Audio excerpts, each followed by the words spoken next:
Envision studying your entire life to become a mage only to fall short due to your peasant status. But having been slain and reincarnated, you're given the title of the seventh prince in a prestigious royal family. Now, with all the time and resources in the world, you can put your previous lives' knowledge to the test and let your imagination run wild in this new magical world. The series starts with our MC, kicked to the ground and mocked by noble mages, scoffing at our MC's commoner status. Giving our MC a chance. A soul mage steps up, offering our MC a chance to strike them down, but sadly our MC can only muster up a small ball of magic. Our MC recounts how magic is solely defined by which lineage one is born into, and no matter how hard someone works, they can never surpass those born into the correct family. The mage begins casting a spell of their own, instantly incinerating our MC. But our MC can't help but feel joy finally getting to experience what top-tier magic feels like. As a final wish, our MC wishes to be given more time to learn magic. But as his body finally disperses, our MC wakes up in front of several maids, all adoring him. Quickly preparing a spell to defend himself, our MC blasts a massive hole in the castle he's in, all whilst the townsfolk celebrate the birth of the seventh prince of the Saloon Kingdom. Hence our MC's new name is Lloyd. Several years later, the maids of the castle look everywhere for Lloyd, but Lloyd is clearly avoiding any attention, running into several guards only to ask them to keep his current location a secret. As Lloyd runs off, the guards wonder if they should grow closer to Lloyd, remembering how Lloyd is the seventh born in their family, so Lloyd most likely won't inherit the throne. Apparently, shortly after Lloyd was born, he immediately began speaking, reading spell books, and even refusing breast milk, leading many to believe Lloyd was the reincarnation of William Bordeaux himself, the father of sorcery. Following Lloyd, he admits that he is unsure why he can remember his past life. But slipping past the maids, Lloyd makes it to the castle's library filled with hundreds of books. As Lloyd prepares to tuck into some books, Sylpha appears, heading outside only to begin training Lloyd with wooden swords. Taking a quick break, Lloyd wonders why he still needs to train his swordplay. But Sylpha states that it is proper etiquette for any noble to wield a sword, something Lloyd already knew having been with Sylpha for 3 years. Wanting to get the training over with, Lloyd and Sylpha take a stance, both dashing towards each other only to parry each other's slashes. Impressed that Lloyd has improved so much, Lloyd knows Sylpha is still holding back, barely able to keep up as Lloyd has been secretly casting a copy spell to mimic Sylpha's swordplay. Even still, due to Lloyd's smaller body and build, Sylpha begins driving Lloyd into a corner, pushing him back. Assessing the situation, Lloyd tests out another skill to compensate for his childlike body, suddenly increasing his strength along with levitating his body. Now able to completely match Sylpha's slashes and movement, Lloyd forces Sylpha to take things more seriously. But when Lloyd attempts to weave in a sneak attack, Sylpha catches Lloyd off guard. Having already known Lloyd was using magic, Sylpha trips Lloyd, only to disarm and smack him on the head, revealing Lloyd's levitation magic. On top of things, Sylpha points out that Lloyd's sword had been extended to give him better reach. But Sylpha can't help but be amazed that Lloyd was able to cast 2 spells at once, something court mages struggle to do. As Sylpha hugs Lloyd tight, Lloyd feels lucky that Sylpha didn't recognize his physical enhancement spell nor his copy spell, meaning Lloyd was actually casting 4 spells at once. That evening, Sylpha drags Lloyd with her to take a bath in the girls' bathing area, catching the attention of other maids as they tell Lloyd about a powerful demon sealed away in a book by the name of Grimoire, capable of wiping out their whole town. Sylpha adds that the Grimoire is hidden in an underground library, but suddenly the girls find it adorable Lloyd is acting strange, all fighting over whose bed Lloyd will be sleeping in tonight. Sneaking off, Lloyd grows intrigued by this hidden library, sneaking around at night with a concealment spell. Easily sneaking past the guards in front of the forbidden library, Lloyd manages to break the powerful seal keeping people out, amazed to see the vast library still standing. Taking a look around, Lloyd begins reading some books, suddenly spotting books in particular begin to float around him. Unveiling its dragon head, the book introduces itself as Grimoire, asking Lloyd to unseal it. Knowing Grimoire is the monster Sylpha spoke about, Lloyd grows skeptical seeing Grimoire offer Lloyd some gold. Inspecting the gold, Lloyd says he knows Grimoire used creation magic along with some dust to make the gold, shocking Grimoire. Hearing that Lloyd plans on strengthening the seal on the demon, Grimoire gets terrified, stating that he has calmed down and no longer wants to wipe out the world, but Lloyd isn't buying it. Desperate, the demon offers to teach Lloyd some ancient magic, but that finally gets Lloyd to listen. Yearning to learn more, Lloyd instantly dispels Grimoire's current seal, surprising the demon as he fires off a devastating ancient spell at Lloyd, shredding the surrounding library. As the smoke clears, the demon is horrified to see Lloyd has erected a perfect barrier, a spell that consumes and nullifies Grimoire's volley of ancient spells. Getting hot and steamy, Lloyd reaches out to the remaining residue of ancient magic around his barrier, allowing the magic to tear away at his finger as Lloyd begs Grimoire to show him more. Pissed, Grimoire duplicates his head, beginning to cast a dual spell, but once again Lloyd's barrier perfectly blocks it. Inspecting the spell, Lloyd knows that such a spell can only be cast by demons with two mouths, but it's simply an advanced version of the same spell from earlier. Terrified at Lloyd's capabilities, Grimoire attempts to flee, but Lloyd has preemptively constructed barriers to keep anything else from being destroyed. Trapping the demon in one of his barriers, Lloyd lets loose a fire spell of his own, burning up the demon all whilst trapped in one of Lloyd's barriers.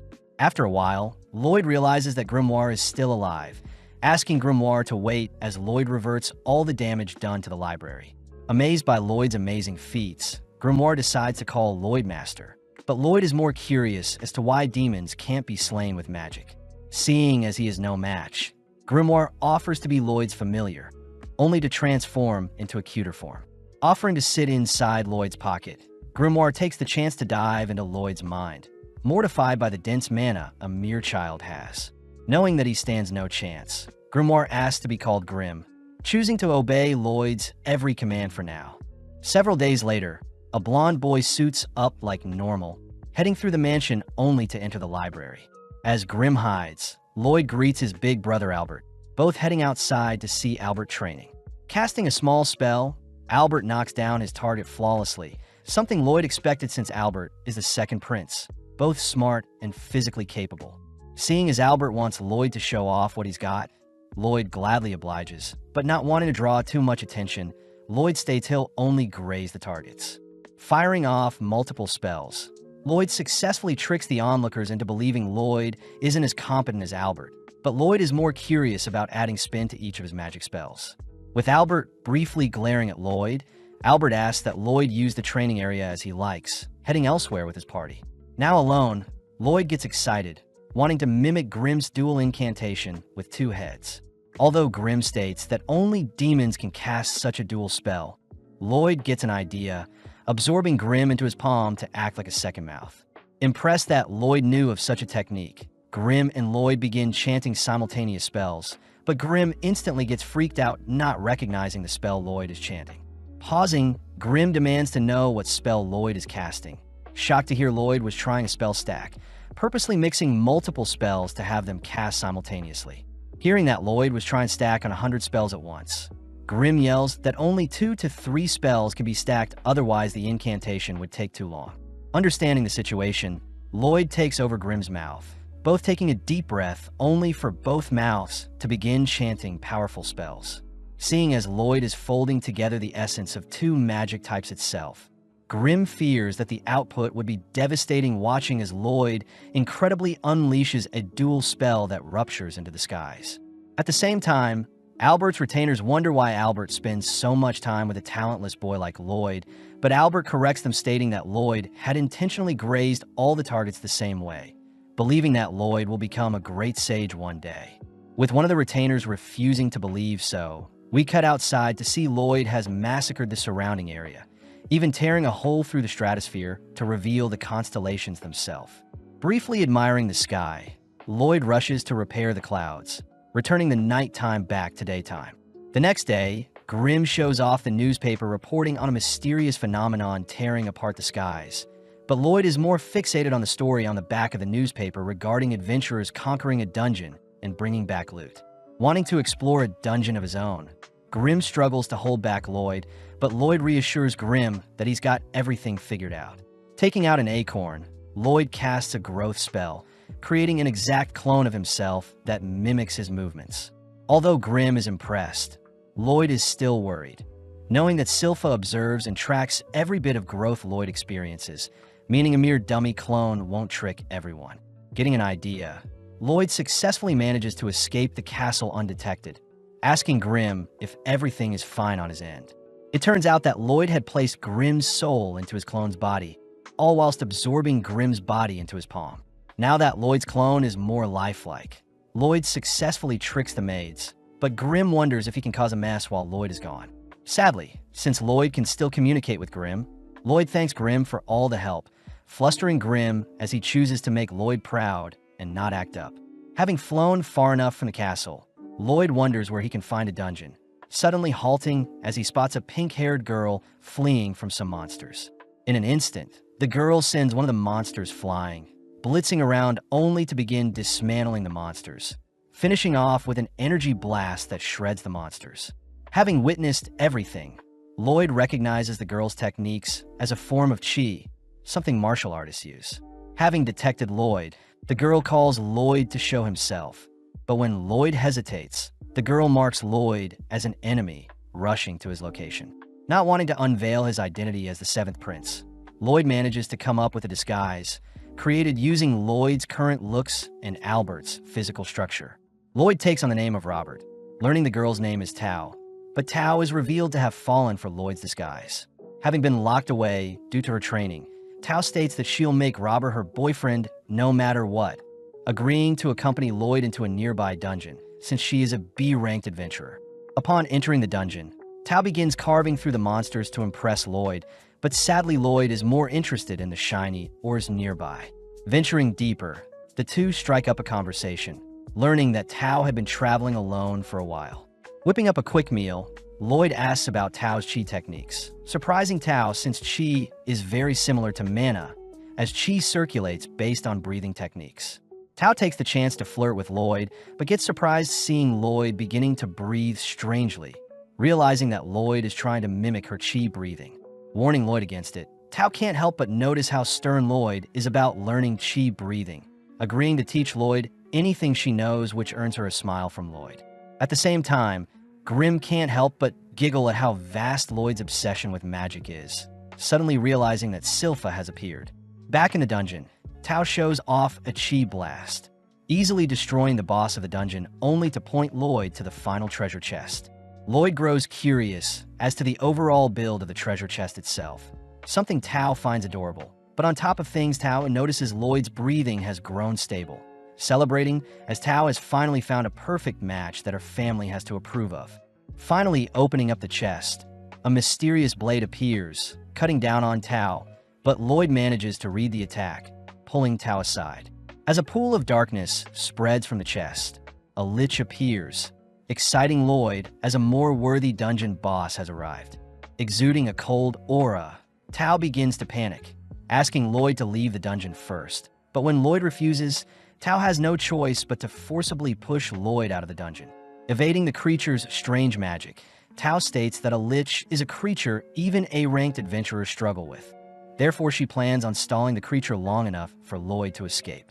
Flying through the air, Lloyd is sad as he wanted to watch the lich in action, but erecting several barriers, Lloyd halts his movements. When Lloyd asks for Grimm's advice, Lloyd notices Grimm is barely responding, begging Lloyd to come home.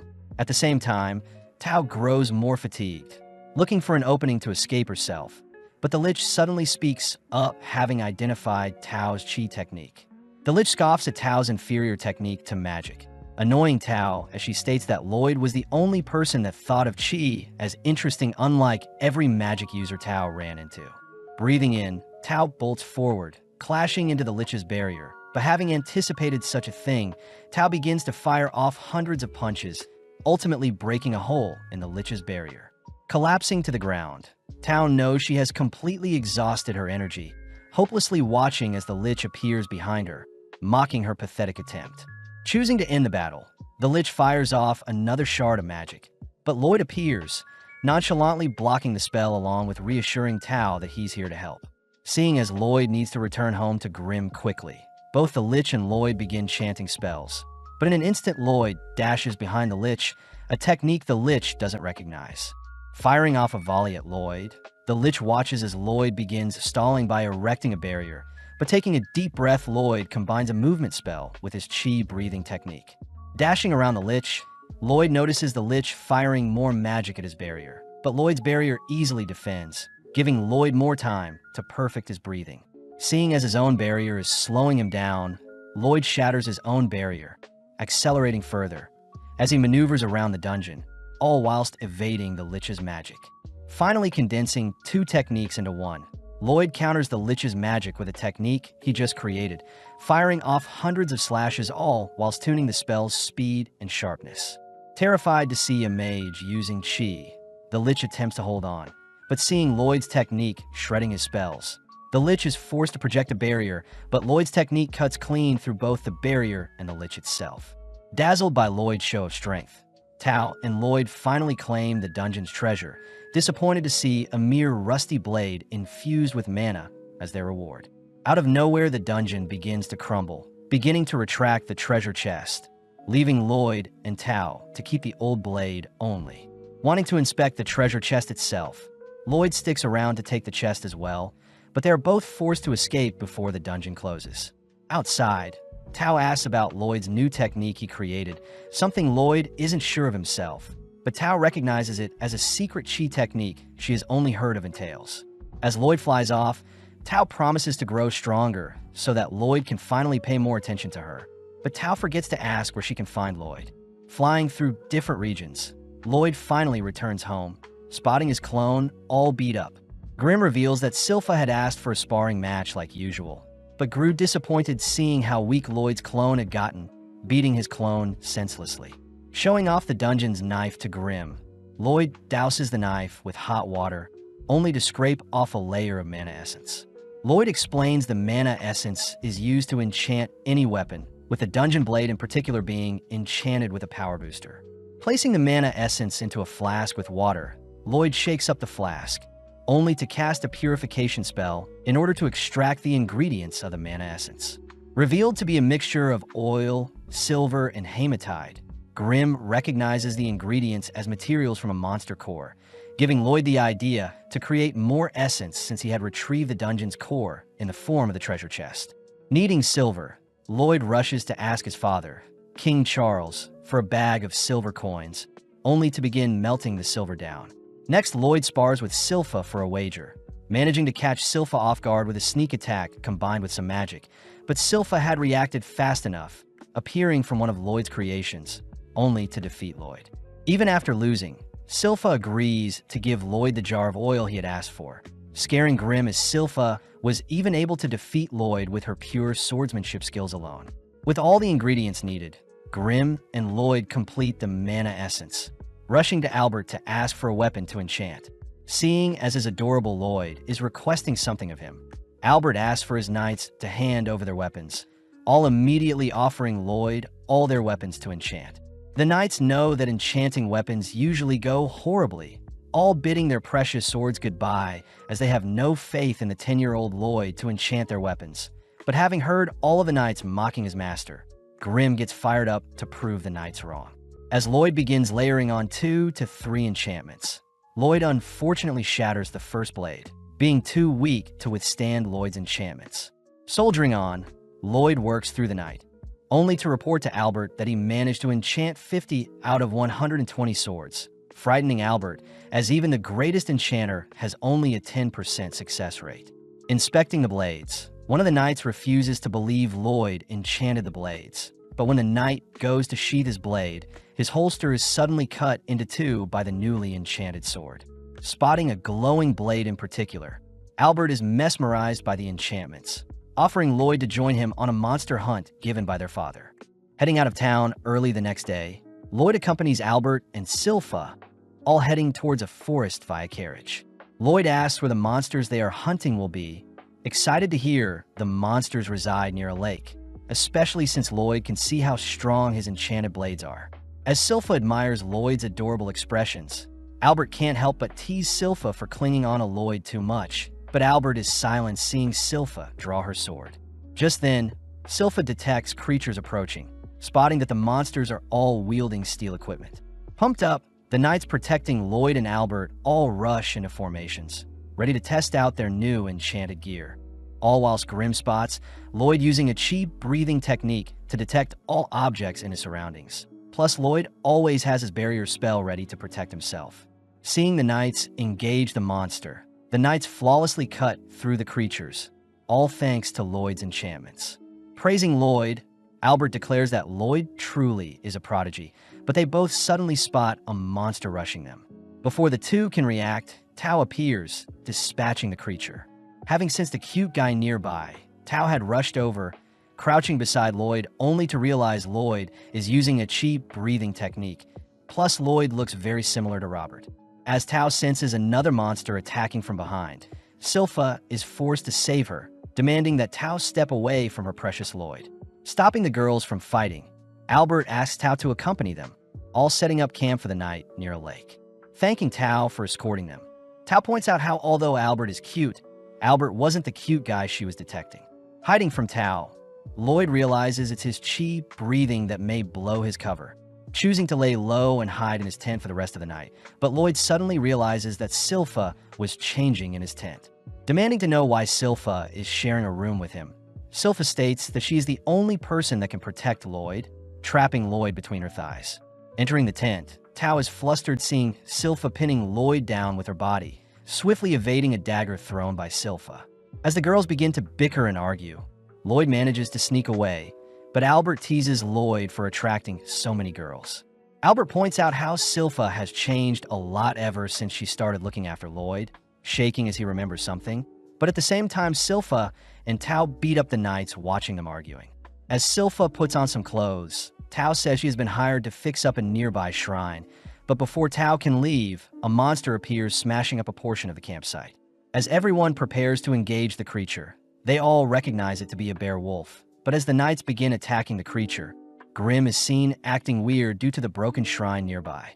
As Tao distracts the creature, she buys enough time for Albert to draw his sword, suddenly casting an infernal spell that incinerates the wolf in one shot.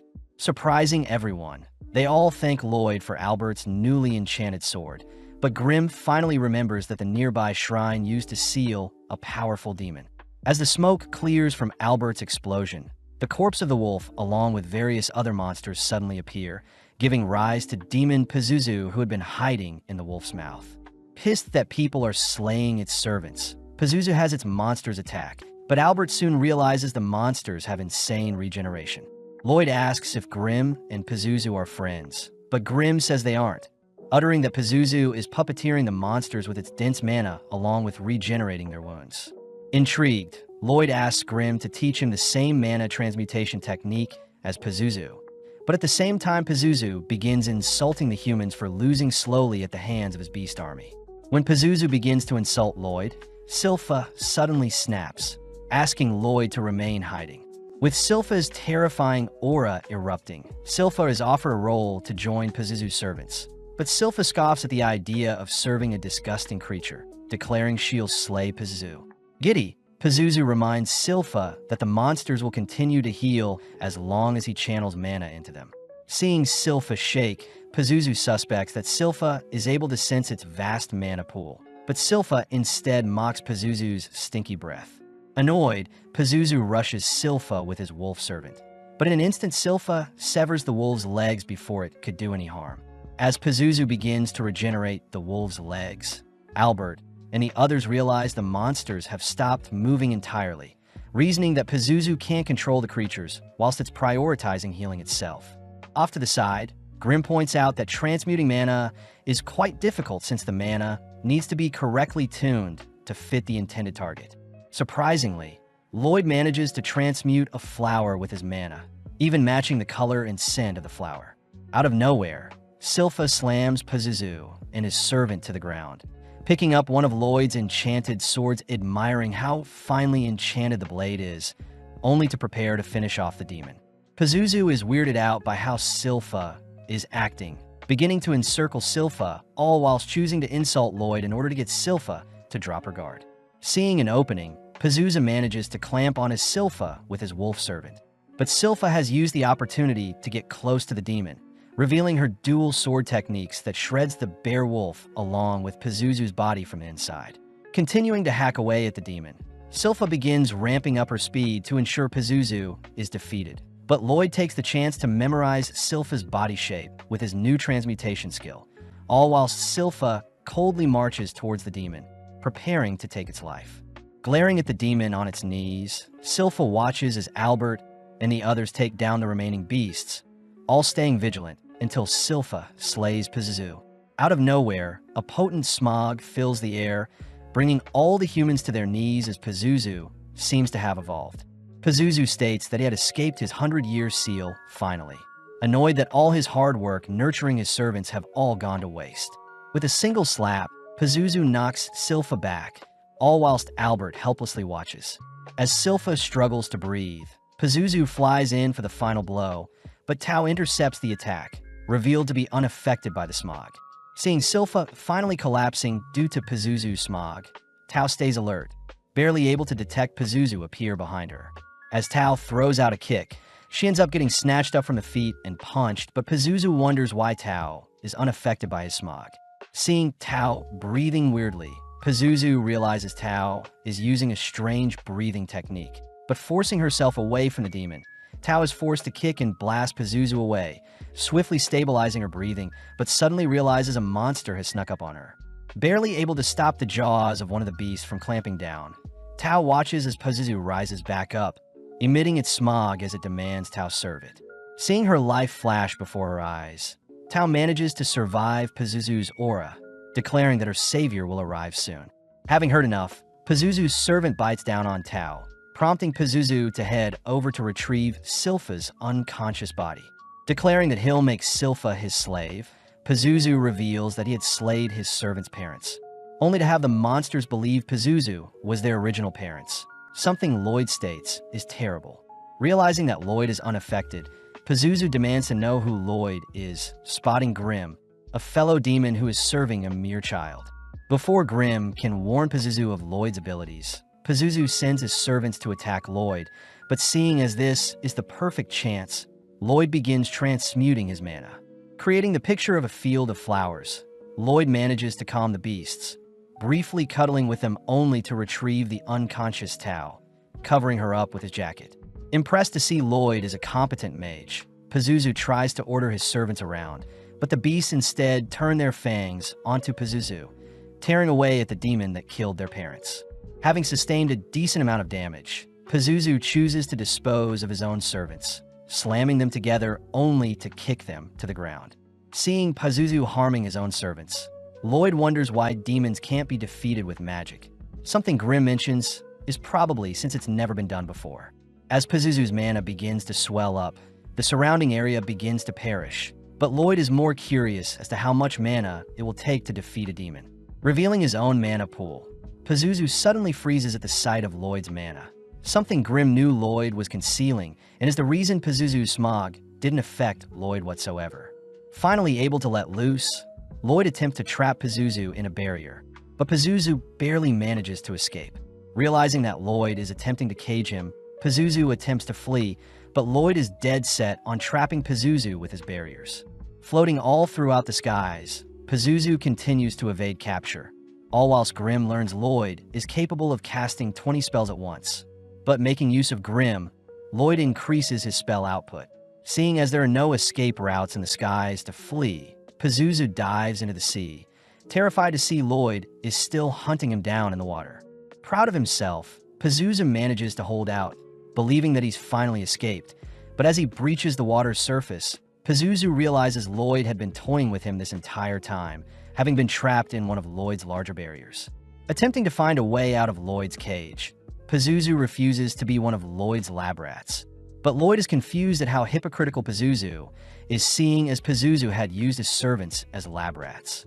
Seeing Lloyd prepare multiple spells, Pazuzu begins begging for his life. Making use of the strongest fire, wind, earth, and water spells, Lloyd forms a 100-length sequence incantation, boosting the spell's cast time by threefold, only to surround Pazuzu with his incantation. Unleashing his incantation, Lloyd proudly claims that he is currently casting 240 spells per minute, but not even 5 minutes later, Lloyd is forced to halt his incantation. Seeing Pazuzu drained, Grimm points out that magic to demons is like light and sound to humans, and overwhelming a human with light and sound will drain them, just like what Lloyd did to Pazuzu with his magic. Seeing as Pazuzu has completely given up, Lloyd focuses on Albert and the others who have begun to wake up, rushing to their side to explain what transpired whilst they were asleep, all whilst Grimm and Pazuzu have a chat. Grimm advises that mages that have the most fun will ultimately live the longest, something Pazuzu also realizes as he finally passes away. Seeing the ashes of Pazuzu, Grimm takes the chance to absorb what remains, able to restore a fraction of his original form, what was lost. Back with Lloyd, Lloyd seems to have convinced everyone that a powerful mage by the name of Robert defeated the demon, exciting Tao as she demands to know where Robert is. As the gang return to report their hunt to the king scolds Albert for not being more prepared for the monster hunt, wondering where Robert and Tao are, wanting to reward them. Sadly, Albert reveals that Robert was never seen by anyone. As for Tao, she ran off in search of Robert. Changing topics, Albert asks for his father to consider Lloyd as a possible candidate for the throne, stating that Lloyd's genius with enchantments may prove fruitful for a ruler. Impressed to hear his seventh son is so gifted, the king asks if Lloyd would join his brothers to fight for the throne, but Lloyd flat out rejects the offer. Later that day, Lloyd is seen playing with a fluffy beowulf, having followed Lloyd home from the forest. Grimm begins to get jealous seeing how much Lloyd is admiring his new pet, choosing to fluff himself up to get Lloyd's attention. Seeing as Silpha is approaching, Lloyd quickly stuffs Grimm inside the beowulf's fur, only to tell Silpha that his new pet will be called Shiro. As Silpha and Lloyd brainstorm tricks they can teach to Shiro, Albert and the king both chat about Lloyd's future, both expecting great things from Lloyd. Getting to work, Lloyd manages to teach Shiro basic tricks, but wonders how he should train Shiro to execute more tougher actions. Having tried to infuse his mana with more specific commands, Shiro unfortunately isn't able to understand Lloyd's complex task, prompting Lloyd and Silpha to wonder if there is a monster expert that can help. With them both suddenly remembering Princess Elise, they all head over to her garden tower. Grimm learns that Elise is the 6th princess of Saloon, being Lloyd's older sister by 3 years. Out of nowhere, Elise pounces on Lloyd, wrestling him only to give him a greeting smooch. Seeing Lloyd knocked out, Eris, Elise's maid, reprimands Elise for going too far with Lloyd. Turning to see Shiro, Elise can't help but cuddle with the adorable creature, but seeing this, Lloyd asks if Elise can show off one of her own monsters. Out of nowhere, a lesser Fenrir appears, snatching away Silpha's headband. Lloyd is shocked, seeing as the monster slipped past his detection. Lloyd is intrigued as to what command Elise gave to the Fenrir in order to have it time its approach. Asking for Elise to teach him all she knows, Elise gladly obliges, revealing that a deep bond with any animal will involve lots of love. Demonstrating her powers, Elise calls for the animals to surround her, stating that love is a technique anyone can learn. With Elise sending her animals to tease Silpha and Eris, they all suddenly spot Lloyd is calmly taming some animals of his own. Having not considered using love before, Lloyd begins to think of how he should love Shiro. All while Silpha dreams of the day, Lloyd shows affection for her. Reconstructing Elise's taming technique, Lloyd notices that Elise had channeled mana into her animals via her head, allowing her to communicate with nothing but thoughts. Trying it out, Lloyd manages to establish a connection with Shiro, having him run circles only to leap into the air.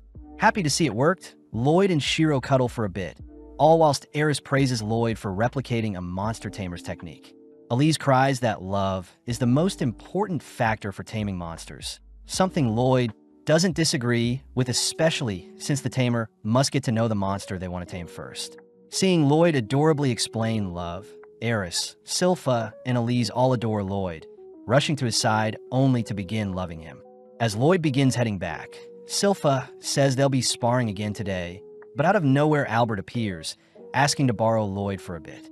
Albert calls for Lloyd's older brother Dien, the 4th prince, to show himself. Heading to a small smeltery, Dien demands to see Lloyd enchant a blade for himself, but Albert defuses the situation by revealing that Dien always wanted to be a blacksmith, even traveling to the nation of Bartram to learn smithing when he was 10. Sitting down, Dien watches as Lloyd begins enchanting a sword, refusing to believe Lloyd has learnt so much at such a young age. But when Lloyd finishes up his enchantment, Dien can't help but tremble seeing how magnificent Lloyd's enchantments are. Getting excited, Dien states that Lloyd can help Dien achieve his dream of creating the ultimate spellbound sword, a weapon that has enchantments built into it and layered onto it. Dien reveals that he was never capable of casting magic like most mages. Therefore, Dien wants even normal humans to wield magic when they swing a spellbound sword around. Only interested in the production process of a sword, Lloyd agrees to help Dien out, both getting to work as Dien sets the goal of creating a sword that can shoot fire. First, Dien heats up a piece of steel, asking Lloyd to first layer on a fraction of the fire incantation, but the steel immediately shatters. As Lloyd attempts a weaker enchantment, Dien can't help but notice Silpha and Shiro interested, having Silpha help out with hammering the steel, but sadly Lloyd's powerful enchantments are still too strong for the piece of steel. Completely baffled, Lloyd racks his head for an alternative solution, reassured by Dien that Lloyd could try as many enchantments as he likes, especially since Dien bought a bulk of mana essence for cheap. Suddenly realizing something, Lloyd inspects the mana essence. Realizing that the hematite in the essence is way too weak, Lloyd asks if Dien has any spare hematite lying around. Upon hearing that Dien doesn't, Silpha offers to accompany Lloyd to a dungeon, both heading to the Adventurers Guild. Entering the guild, Lloyd greets Katarina the receptionist, only to fill out a form for his details. Next, Lloyd is asked to place his hands on a crystal ball, something Lloyd knows is used to measure one's stats. Fearing that his current power level will destroy the orb, Lloyd begins compressing his mana, managing to achieve an overall rank of E. As the other adventurers laugh at Lloyd's poor rank, the receptionist points out that Lloyd has a magic stat of a rank, making him comparable to the mighty Silver Blader, something the other adventurers refuse to accept.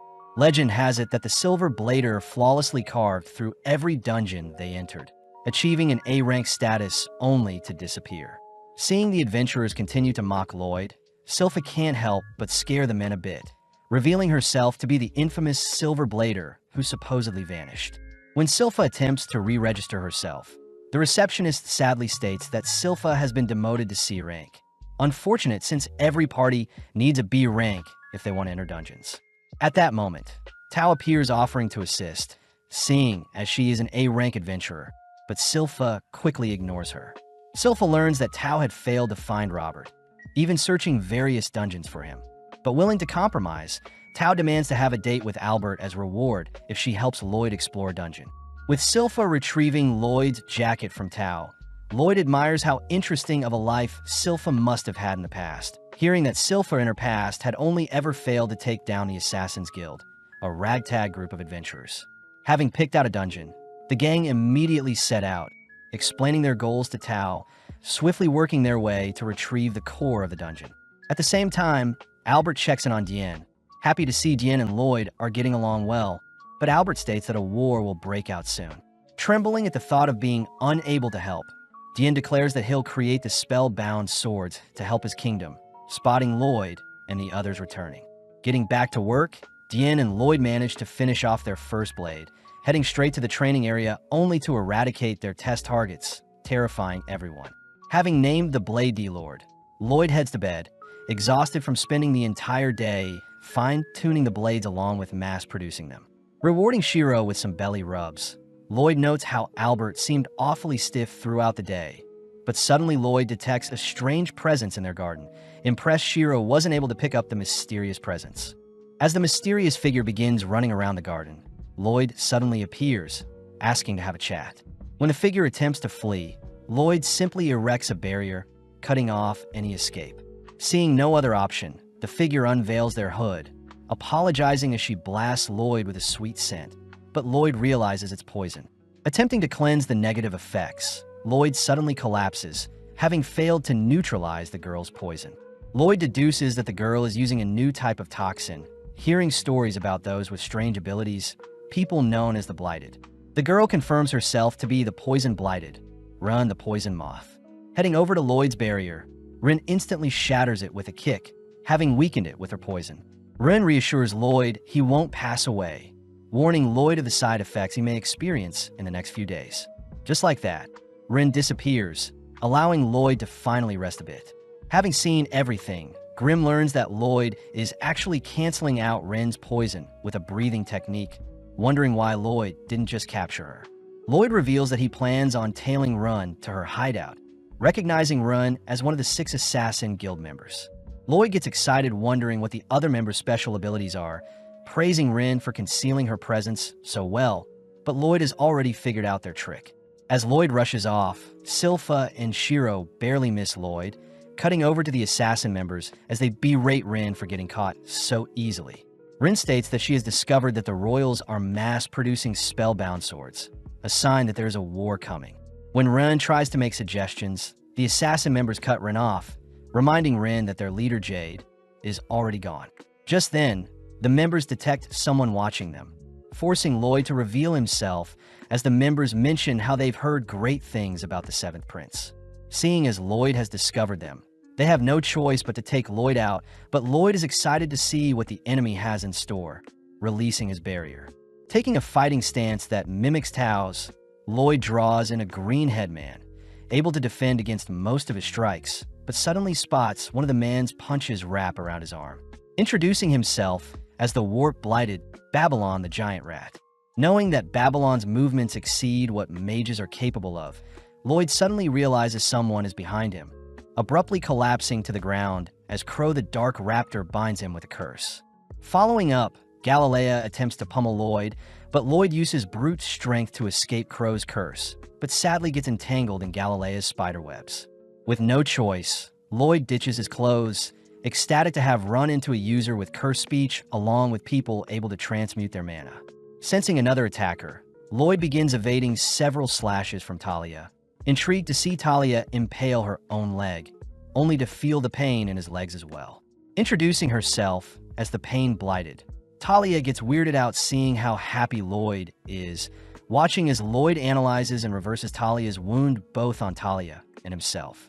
Intrigued to see how Talia's reflection magic works, Lloyd traces Silpha's battle style, terrifying the assassin members as they reveal past trauma facing the Silverblader. With Lloyd's aura erupting, the assassin members all scramble from their positions, but Babylon is Lloyd's first target. As Lloyd catches up to Babylon, Lloyd slams him into the ground, impressed to see Babylon relax his body so as to not sustain too much damage.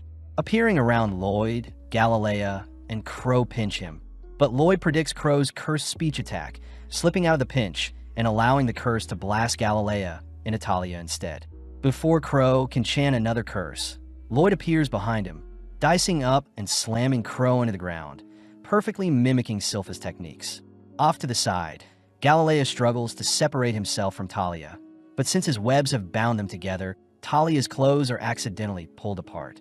Seeing an opening, Lloyd rushes to attack Talia, warned by Talia that the damage will be reflected on Lloyd himself, but Lloyd could care less. Talia is slammed into a wall, making Lloyd euphoric, finally experiencing pain for the first time in a while. Seeing as Galilea has managed to sneak up behind Lloyd, Lloyd employs Tao's martial arts, blasting Galilea into a nearby wall as well, terrifying Rin. Before Lloyd can engage onto Run, Galilea asks for Lloyd to leave Rin alone, revealing that Run is unable to control her toxins. Lloyd suddenly realizes that all the assassin members aren't really good at controlling their powers, watching as Galilea rushes him. But Lloyd suddenly hits Galilea with a special attack. Pissed, Rin throws a kick whilst releasing her toxins, but Lloyd simply blocks it with his barrier, asking Run to calm down. Right on cue, Galilea utters that he is fine. Lloyd states he has engraved Galilea's curse directly into their body, giving him more control of their curses, bringing Galilea into tears. Applying the same trick onto the others, the members begin to celebrate, finally able to toggle their powers on and off. Off to the side, Rin is seen holding back her tears, finally able to wear whatever she likes without accidentally releasing her poison. Seeing the others taking care of Lloyd, Rin reminds everyone that Lloyd and his family are producing weapons to spark a war, but Grimm brushes them off as mere rumors. Before Grimm and Run can bicker some more, the others mention how they should at least tell Lloyd about their past, revealing that they have a leader by the name of Jade, known as the Phantom Blighted, and has the ability to teleport. Flashing back, one day Jade had reappeared out of nowhere, having been teleported to Egypt, but had finally made it back to their hideout. Jade shows off their new guild emblem, stating that their Assassin's Guild will take the jobs normal adventurers wouldn't, and upon completion, they'll leave behind their emblem to prove to the world they can operate in society as well. Before Jade can add anymore, he is teleported away, but around the same time the Assassin's Guild found out that the Warlord of Lordist was preparing for a war.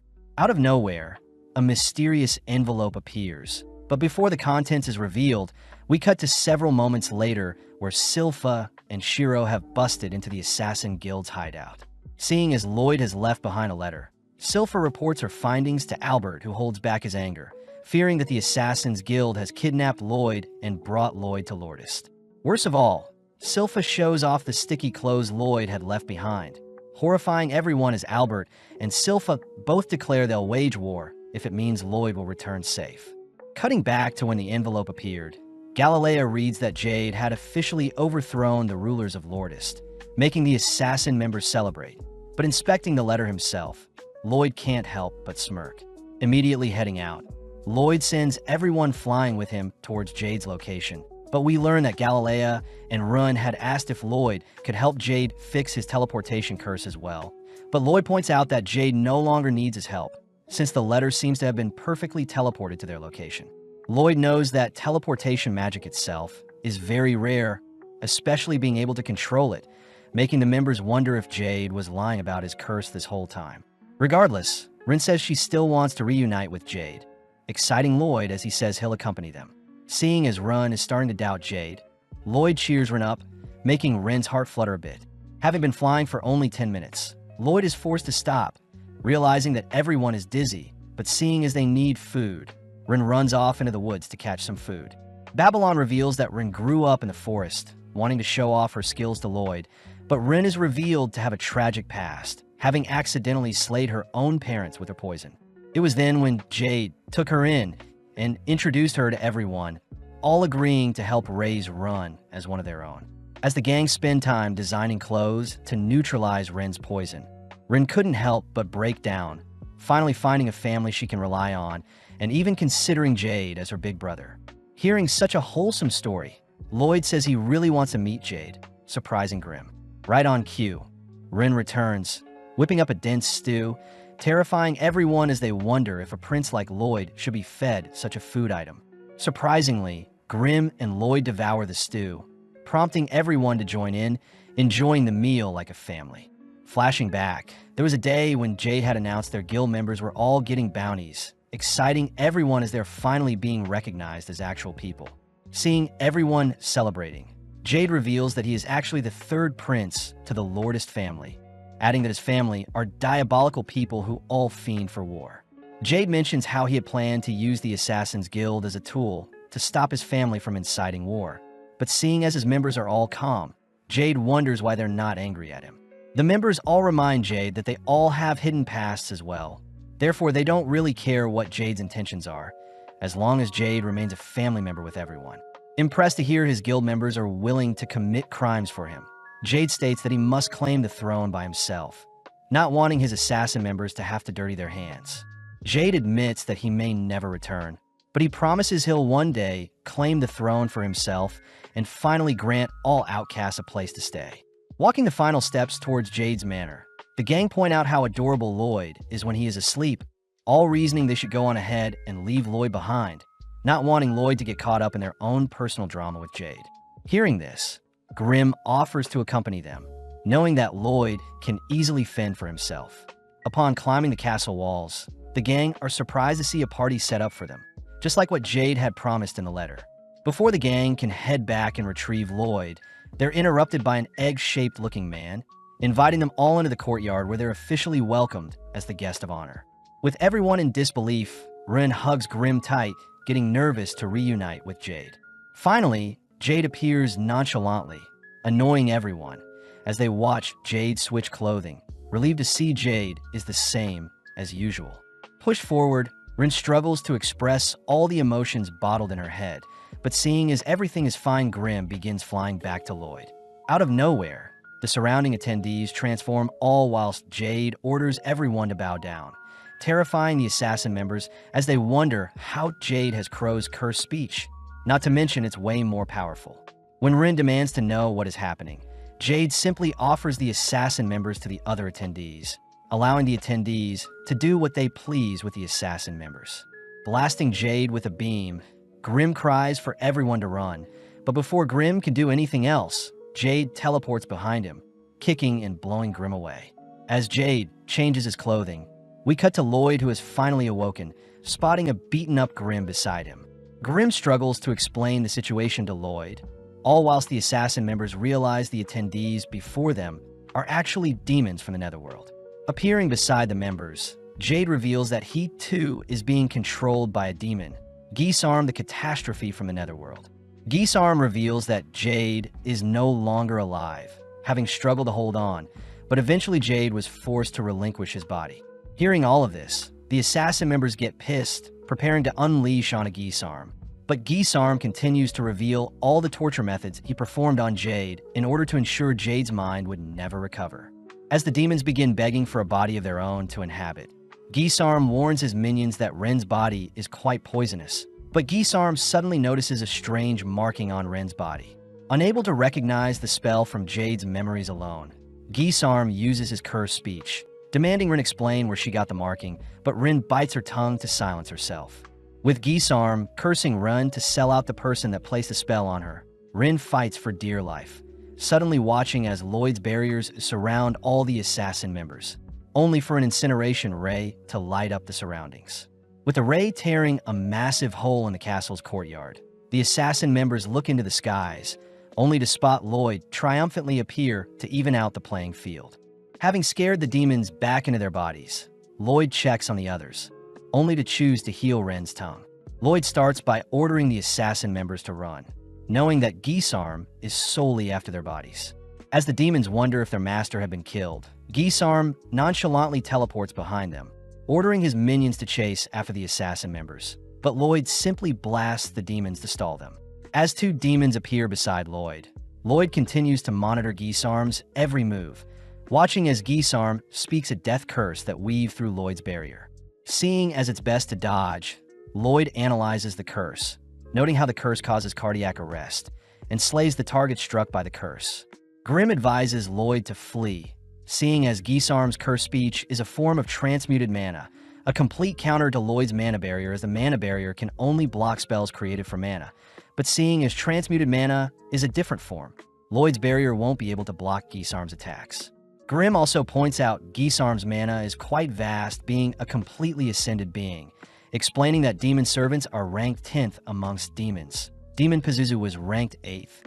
Grim himself is ranked 3rd, but Geasearm is a demon lord, placing himself above rank 1 and considered the pinnacle of all demonkind, being able to take on even 100 rank 1 demons alone.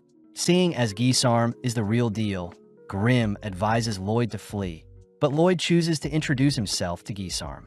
Geasearm remembers Jade's memories had once mentioned Lloyd the 7th Prince, but regardless, they both prepare to enjoy the oncoming battle.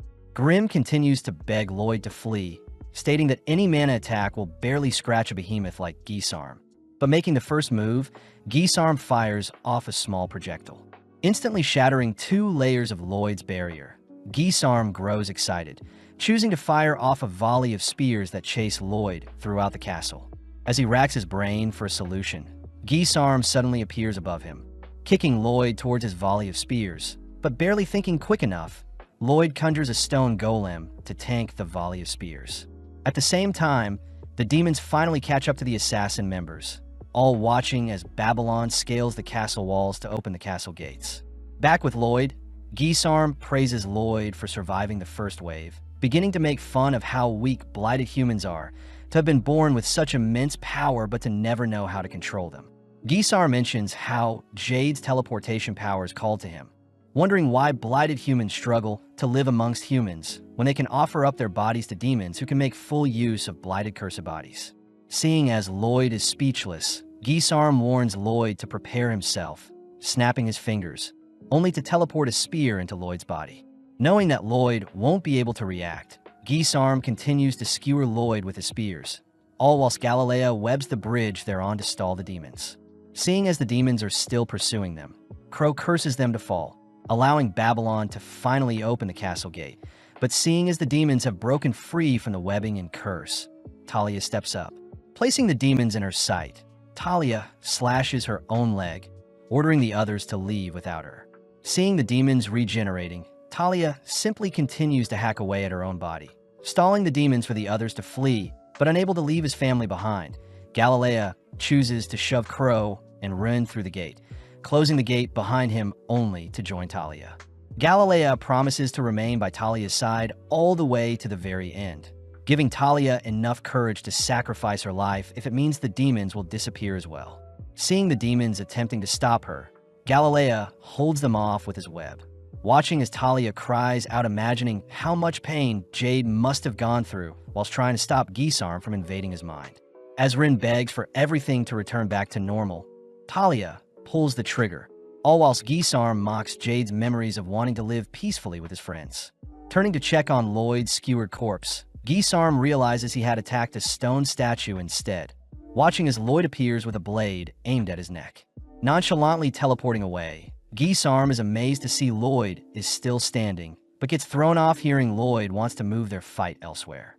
Right on cue, a swarm of fire arrows lay waste to the demons, rescuing Talia and Galilea. As the castle gate is shredded, Albert and the others triumphantly appear, declaring that they'll save Lloyd no matter what. Flashing back, we see Silpha training with her sword, easily carving through training dolls. Unfortunately, the blades Silpha wields bends before she can unleash her full strength, curious as to whether a demon may be able to draw out her full strength. Seeing Albert and the gang have arrived, Ren and the others grow excited, but suddenly Silpha and Albert turn their attention to the assassin members. Demanding to know where Lloyd is, Silpha states she'll decapitate an assassin member for every minute they keep silent, prompting Ren to reveal that Lloyd is fighting someone in the castle. Before Ren can explain who, Babylon reminds Ren that Lloyd wants to keep his powers a secret from his family. So Ren corrects herself, uttering that Lloyd is simply fighting with a very weak person in the castle. Seeing as it's an obvious lie, Silpha prepares to decapitate Ren, but Albert wonders if they should start with an adult first. Seeing as no one believes them, Ren cries that Lloyd is fighting to avenge Jade, one of their family members, but right then a demon rushes Ren. Luckily, Elise and her Fenrir gobbles up the demon, confirming that Ren is indeed telling the truth. Satisfied for now, Albert orders Silpha to go on ahead and support Lloyd, but Ren chooses to cling onto Silpha, refusing to allow Lloyd's true powers to be exposed. Out of nowhere, a volley of spears destroy the bridge the gang are standing on, forcing the demons to swim to land, but the gang realize the demons are trying to trap them from behind. As Albert and the gang rush through the gates, we see Lloyd and Gisarm making some small talk, only for Gisarm to continue pursuing Lloyd with his spears, all whilst Grim wonders why Lloyd is holding a sword. Seeing as Albert and the others are occupying the demons, Lloyd chooses to focus his full attention on Gisarm, all whilst Albert wonders how he can slay these demons. Since the demons are recovering all damage from the spellbound swords, Albert decides he'll have Silpha and Liru the Fenrir deal with them. But at the same time, Silpha tries to order Shiro to jump across the destroyed bridge in order to reach Lloyd. At first, Shiro is hesitant, but seeing as his master is in trouble, Shiro jumps as far as he can, ultimately falling into the water below. Before Silpha can give it a go, the egg-shaped man appears, slashing at Silpha, but Silpha easily defends with her dual blades. The demon is impressed at Silpha's sword play, choosing to reveal itself as a rank 8 demon, a master of the demon blade form. Back with Albert, he continues to barrage the demons with their fire swords, suddenly realizing a demon has snuck up behind him. Luckily, Babylon appears, instantly dislocating the demon's head, only to introduce himself to Albert. Albert wonders how Babylon can slay the demons so easily, but Babylon reveals that Albert resembles Jade, adding that the demons have robbed the humans of their bodies, meaning the best thing they can do is put their bodies to rest. Respecting Babylon's words, Albert finally unsheathes his magic sword, sympathizing to those who had their bodies stolen, only to release a destructive fire spell that covers the demons in flames. At the same time, Silpha and the egg-shaped demon equally match each other's moves, both unleashing devastating moves that cancel each other out, all whilst the assassin members watch in awe. With both swordsmen taking a break, they both seem to be wounded, but the egg-shaped demon simply regenerates any wounds. Having seen Silpha's sword play, The demon declares he'll take Silpha's body, switching his stance, only to appear before Silpha. Barely able to evade the demon's slash, only to hear that the demon's current body belonged to a skilled swordsman who lived countless years, only to have its body ripped away. Having heard enough, Silpha shows off a new trick, employing the demon's same slashing attack, shocking everyone. Silpha begins mocking the demon for not being able to copy moves like herself, calling for Shiro only to retrieve a blade Lloyd had gifted to her. Cutting back to when Silpha was training, Lloyd had surprised Silpha with a sword, mentioning how the blade is designed to withstand all of Silpha's might. Lloyd states that since demons still rely on a body to exist, a sword that slays the demon's body will still kill the demon. But in some cases, when a demon's regenerative powers is too strong, the demon must be killed with a single powerful strike. Surprised, Silpha wonders why Lloyd is giving her this sword. But Lloyd mentions how Silpha always holds back when she fights, knowing that Silpha's current swords can't withstand her full force. Embracing Lloyd, Silpha declares the sword's name to be Demon Bane, but the egg-shaped demon can't help but mock the sword's pathetic name. The demon reveals that they had planned from the very start to lure Jade along with the assassin members into giving up their bodies, pissing the assassin members off. Having heard enough, Silpha takes a battle stance, forcing the demon to match her energy, but as they both rush each other, in an instant Silpha minces up the demon, ending the duel in a split second. Flashing back, we see Gisarm speaking to Jade before he had passed, wondering why Jade was smiling as he alludes to a person Gisarm should look out for, even during his last breaths. Weirded out, Gisarm had tried scanning Jade's memories, but failed to retrieve all of them, having been locked out by Jade, but nonetheless Gisarm declares he'll first start a war. Back in the present, Silpha heads over to the body of the egg-shaped man, praying for him to rest in peace, but Silpha also watches the assassin members break down crying. Just then, a massive smoke screen appears, cutting to Lloyd, who wonders if it was the right move. Apparently, whilst Lloyd was evading Gisarm's spears, he was attempting to find a solution to deal with the spears, seeing as they move with random patterns and can easily pierce 2 layers of Lloyd's barriers.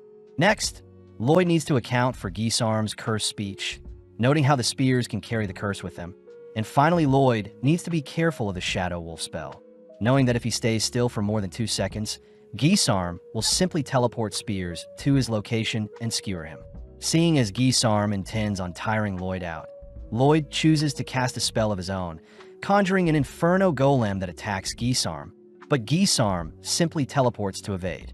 With the Golem steaming up the surrounding area, Lloyd deploys his chi detection technique. Annoyed, he has to continue to monitor Gisarm's location. Reminded by Grimm that he needs to keep moving, Lloyd suddenly realizes something, wondering why he wasn't skewered just now.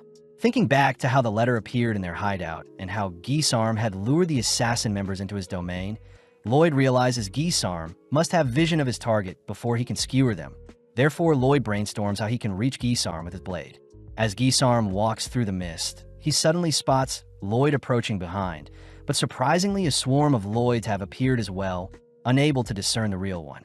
Forced to tank the stabs, Gisarm identifies Lloyd with a real sword, instantly skewering it, only to praise Lloyd for a pathetic attempt. Gisarm reminds Lloyd that he can heal all wounds in an instant and is immune to physical and magical attacks. But Gisarm can't help but get weirded out by all the clones. Realizing that the skewered Lloyd was fake, Gisarm is suddenly struck with a fire spell from behind, only for the real Lloyd to blend back in with the clones, healing back his wounds and replacing his clothes. Gisarm admits he is unable to attack since he's unsure of who the real Lloyd is, but with no other choice, Gisarm chooses to unleash a volley of spears in every direction. Spotting a barrier appearing around Lloyd, Gisarm rushes to crush Lloyd's head, but sadly, it was another clone. Wondering what other tricks is up Lloyd's sleeve, Gisarm watches as various clones dodge and weave, all dashing towards Gisarm, exciting Gisarm as he continues to dispatch the clones. At the same time, Lloyd blends in with the crowd, purposely dropping his barrier and instead concealing his presence with an invisibility spell. It's revealed that the sword Lloyd is wielding was a blade called Spelltaker, a blade that can convert absorbed spells into mana or allows the holder of the sword to analyze spells. Barely creeping past Gisarm, Lloyd manages to slash and analyze Jade's teleportation magic, suddenly falling into the mine that once belonged to Jade, only to realize what Jade had been hiding from Gisarm all along. Dismantling his own clones, Lloyd reveals himself, surprising Gisarm as he eggs Lloyd on. Seeing Lloyd not moving, Gisarm tries taunting Lloyd, but Lloyd refuses to budge. Lloyd explains that demons are born powerful, therefore they'll never get to experience what humans go through, something Gisarm brushes off as Lloyd's boring rambling. Having heard enough, Gisarm teleports in for a killing blow, but Lloyd surprisingly is able to intercept the strike and counter with a punch of his own. Terrified at what Lloyd just pulled off, Lloyd explains he had used Chi to conceal his intentions. Plus, Lloyd had predicted where Gisarm was teleporting to. Having confirmed Gisarm's techniques are similar to Crow and Grimm's techniques, Lloyd orders Gisarm to get up. Lloyd takes the chance to ask if Gisarm remembers Jade's last words, infuriated when Lloyd utters that Gisarm will lose. Teleporting towards Lloyd, Lloyd manages to predict Gisarm's movements, intercepting and pummeling Gisarm with various attacks. Continuing to cut off Gisarm's movements, Lloyd manages to blast Gisarm with a double-casted spell, sending Gisarm back into the pit of magma created by Lloyd's initial death ray. Knowing that his body won't recover from magma, Gisarm desperately teleports away, but Lloyd is already there to intercept. Lloyd begins remembering back on the times he spent learning magic, reminiscing on kind, scary, and fun people he met along the way.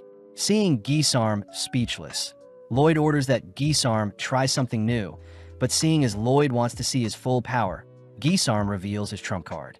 Gathering all the mana in the surrounding area, Gisarm reveals his mortal dark sphere, encouraging Lloyd to attempt to block it. As Gisarm releases the catastrophic spell onto Lloyd, Lloyd nonchalantly erases it with a wave of his palm, revealing that the spatial class spell, Void, is a similar variation of Gisarm's trump card. When Lloyd had first learned of such a spell, he had experimented with the Void spell in different ways. One way included colliding two voids together, a phenomena that causes both colliding voids to cancel out. Hearing all of this, Gisarm refuses to accept a mere child is capable of demonic-level magic, blinking behind Lloyd only to grab a hold of him. In that moment, Lloyd gives Gisarm a taste of his true mana, mortifying Gisarm and Grimm as they stare off into Lloyd's limitless mana pool. Retaliating with void spells of his own, Lloyd fires them off to hunt down Gisarm, all while Shiro, Liru, and Silpha begin dismantling the remaining demons. Silpha notices that the demons are moving slower than usual, suddenly spotting Rin infecting the demons with her poison. As Albert struggles to see past the mist, he wonders why the sun hasn't risen yet, cutting to Gisarm, who is being absorbed by Lloyd's void spell. Struggling to break free, Gisarm attempts to leave the body behind, but as Jade's body clamps onto Gisarm's demon form, Gisarm realizes there is no escape, desperately impersonating Jade only to beg for his life. Disgusted by Gisarm's pathetic pleas, Lloyd conjures another void to pinch and crush Gisarm, all hearing Gisarm's frustrated cries for help. As Gisarm's presence is completely erased between the two voids that decimate each other, the dark clouds disperse to reveal the long-awaited sunrise, but Lloyd catches a glimpse of what remains from Jade. Flashing back, Jade had once told his guild about the rumors surrounding Lloyd the Seventh Prince, speculating that the Seventh Prince was a prodigy and may be able to lift the curses on the Blighted. With her realizing that Jade's speculations were correct, we cut to later that day, where Lloyd is seen helping set up a burial for the deceased. Grimm is curious as to how Lloyd ended up predicting Gisarm's movements, but Lloyd states that after analyzing Jade's teleportation, it was quite easy to calculate an endpoint for each teleportation. Grimm is amazed Lloyd won the battle so easily, but Lloyd reveals that Gisarm wasn't to be toyed with, as it was ultimately Jade who had deciphered the teleportation spell before he passed, explaining why Jade had warned Gisarm along with the reason why he was smiling before he had passed. All Jade had to do after was to simply wait for the day someone would dive into his memories and make use of the spell's weakness to finish of Gisarm. With Rin secretly listening in to Lloyd and Grimm's conversation, she prepares to thank Lloyd for all he's done, but Albert suddenly appears. Approaching Lloyd, Albert asks if Jade was behind everything, having heard that Lloyd was simply dragged along with the assassin members. Before Lloyd can confirm such a thing, Albert states that the assassin members have been restrained, since they are still criminals who had kidnapped Lloyd, but Albert does utter that their punishment for such a crime will be to serve Lloyd for the rest of their lives. Raising his sword to Lloyd's neck, Albert reminds Lloyd that the assassin members are now an extension of Lloyd and also their family of Saloon. Albert demands to know if Lloyd understands the brevity of such a responsibility, surprising everyone when Lloyd utters he'll uphold their family name to ensure his new retainers are well trained. Satisfied, Albert kneels down, reassuring Lloyd it's okay to ask for help when he needs it. Seeing as everything is settled, Albert takes the chance to give Lloyd a big hug, all whilst Tao arrives, having heard that Lloyd was in trouble. Realizing that she was too late, Tao begins to leave, all whilst Albert chases after her to thank her for fighting off Pazu. With the assassin members being set free, everyone sits down for a tea party. But seeing everyone so stiff, Albert breaks the tension by allowing the assassin members to send Jade off with their own type of celebration. Finally letting loose, both Crow and Tao mourn at the passing of Jade, all whilst Talia attempts to seduce Albert. Brushing off Talia's advance, Albert demands to know all the details behind Lloyd's sticky clothing, all whilst the girls enjoy a refreshing bath. Rin takes the chance to ask Silpha if she can serve Lloyd as well, but Silpha calls for Lloyd to appear, flustering Rin as Lloyd nonchalantly allows it. Hearing Rin continue to doubt herself, Lloyd advises that Rin change her attitude first, reassuring Rin that she'll be accepted no matter who she was in the past, bringing Rin to tears.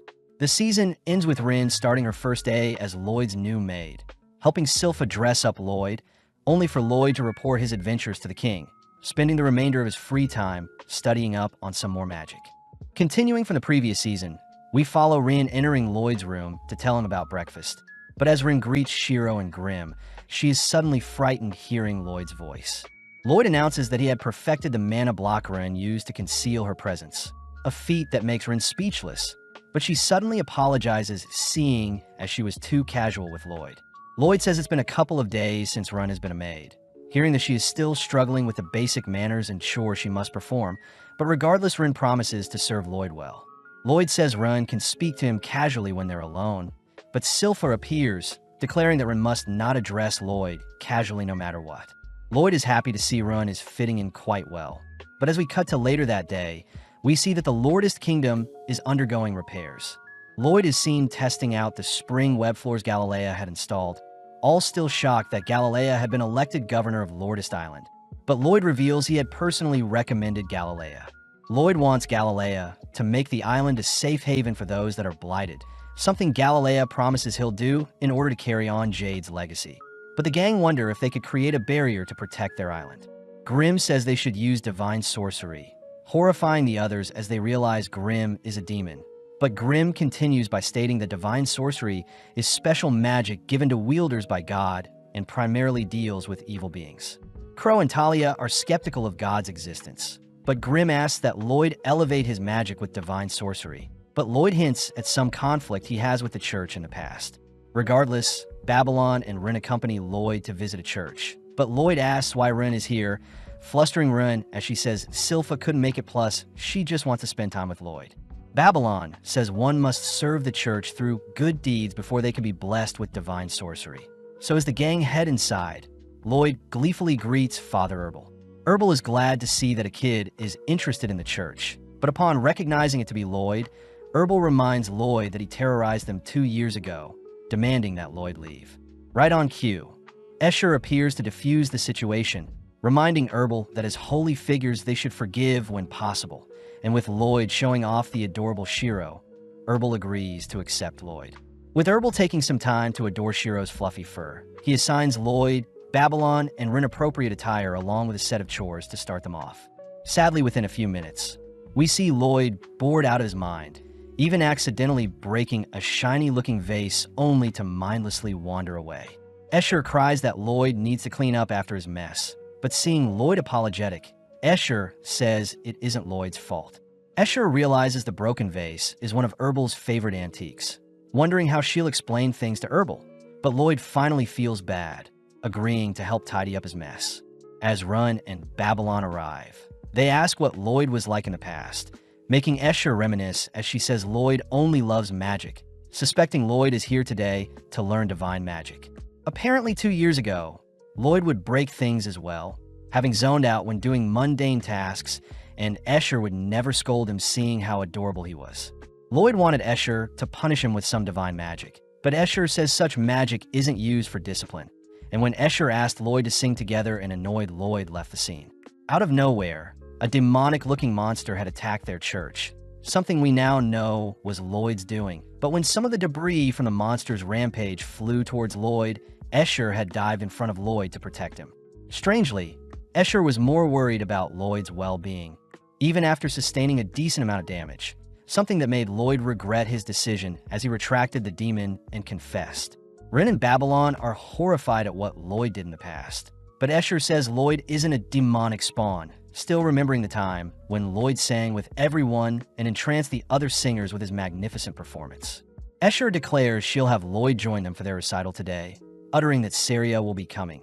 But as we cut to Lloyd, we see him notice some men picking on a girl. The men demand the girl apologize for running into them, but Lloyd recognizes the girl to be Saria, his big sister.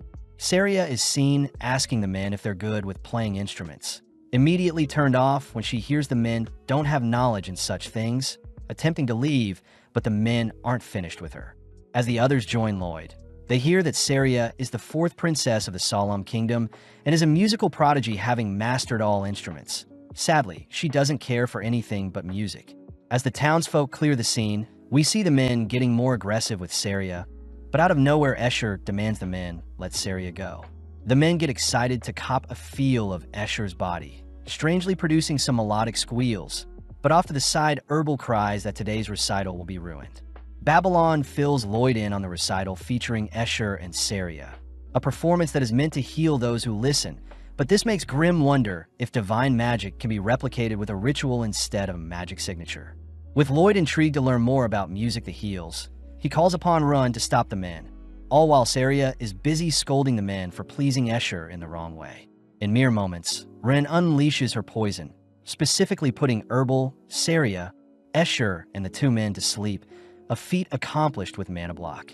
Lloyd says by applying the Mana Block, Ren was able to focus her mana in specific areas. Happy to see that Ren had managed to transmute her poison into something more harmless like knockout gas. Sadly, the thugs are still conscious as Ren's knockout gas wasn't potent enough, and before Babylon offers to knock out the men, Lloyd finally steps up. As the men rush Lloyd with the girls in hand, Lloyd simply snaps his fingers, teleporting the men to a random location, shocking the others, as it seems Lloyd is also trying to learn teleportation magic.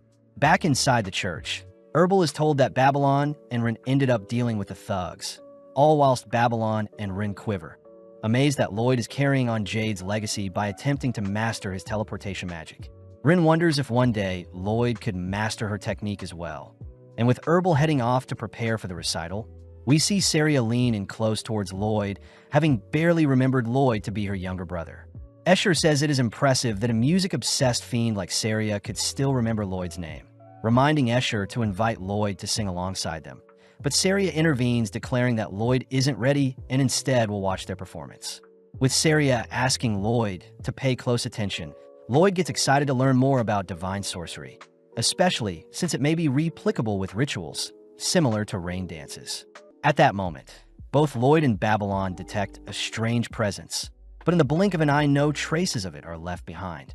As the gang sit down to enjoy the show, we see Escher and Saria take center stage, and with a single note, Saria sets the tone of the recital. Instantly, Escher's voice and Saria's musical notes entrance the audience, a beautiful symphony of sounds that brings the onlookers into tears.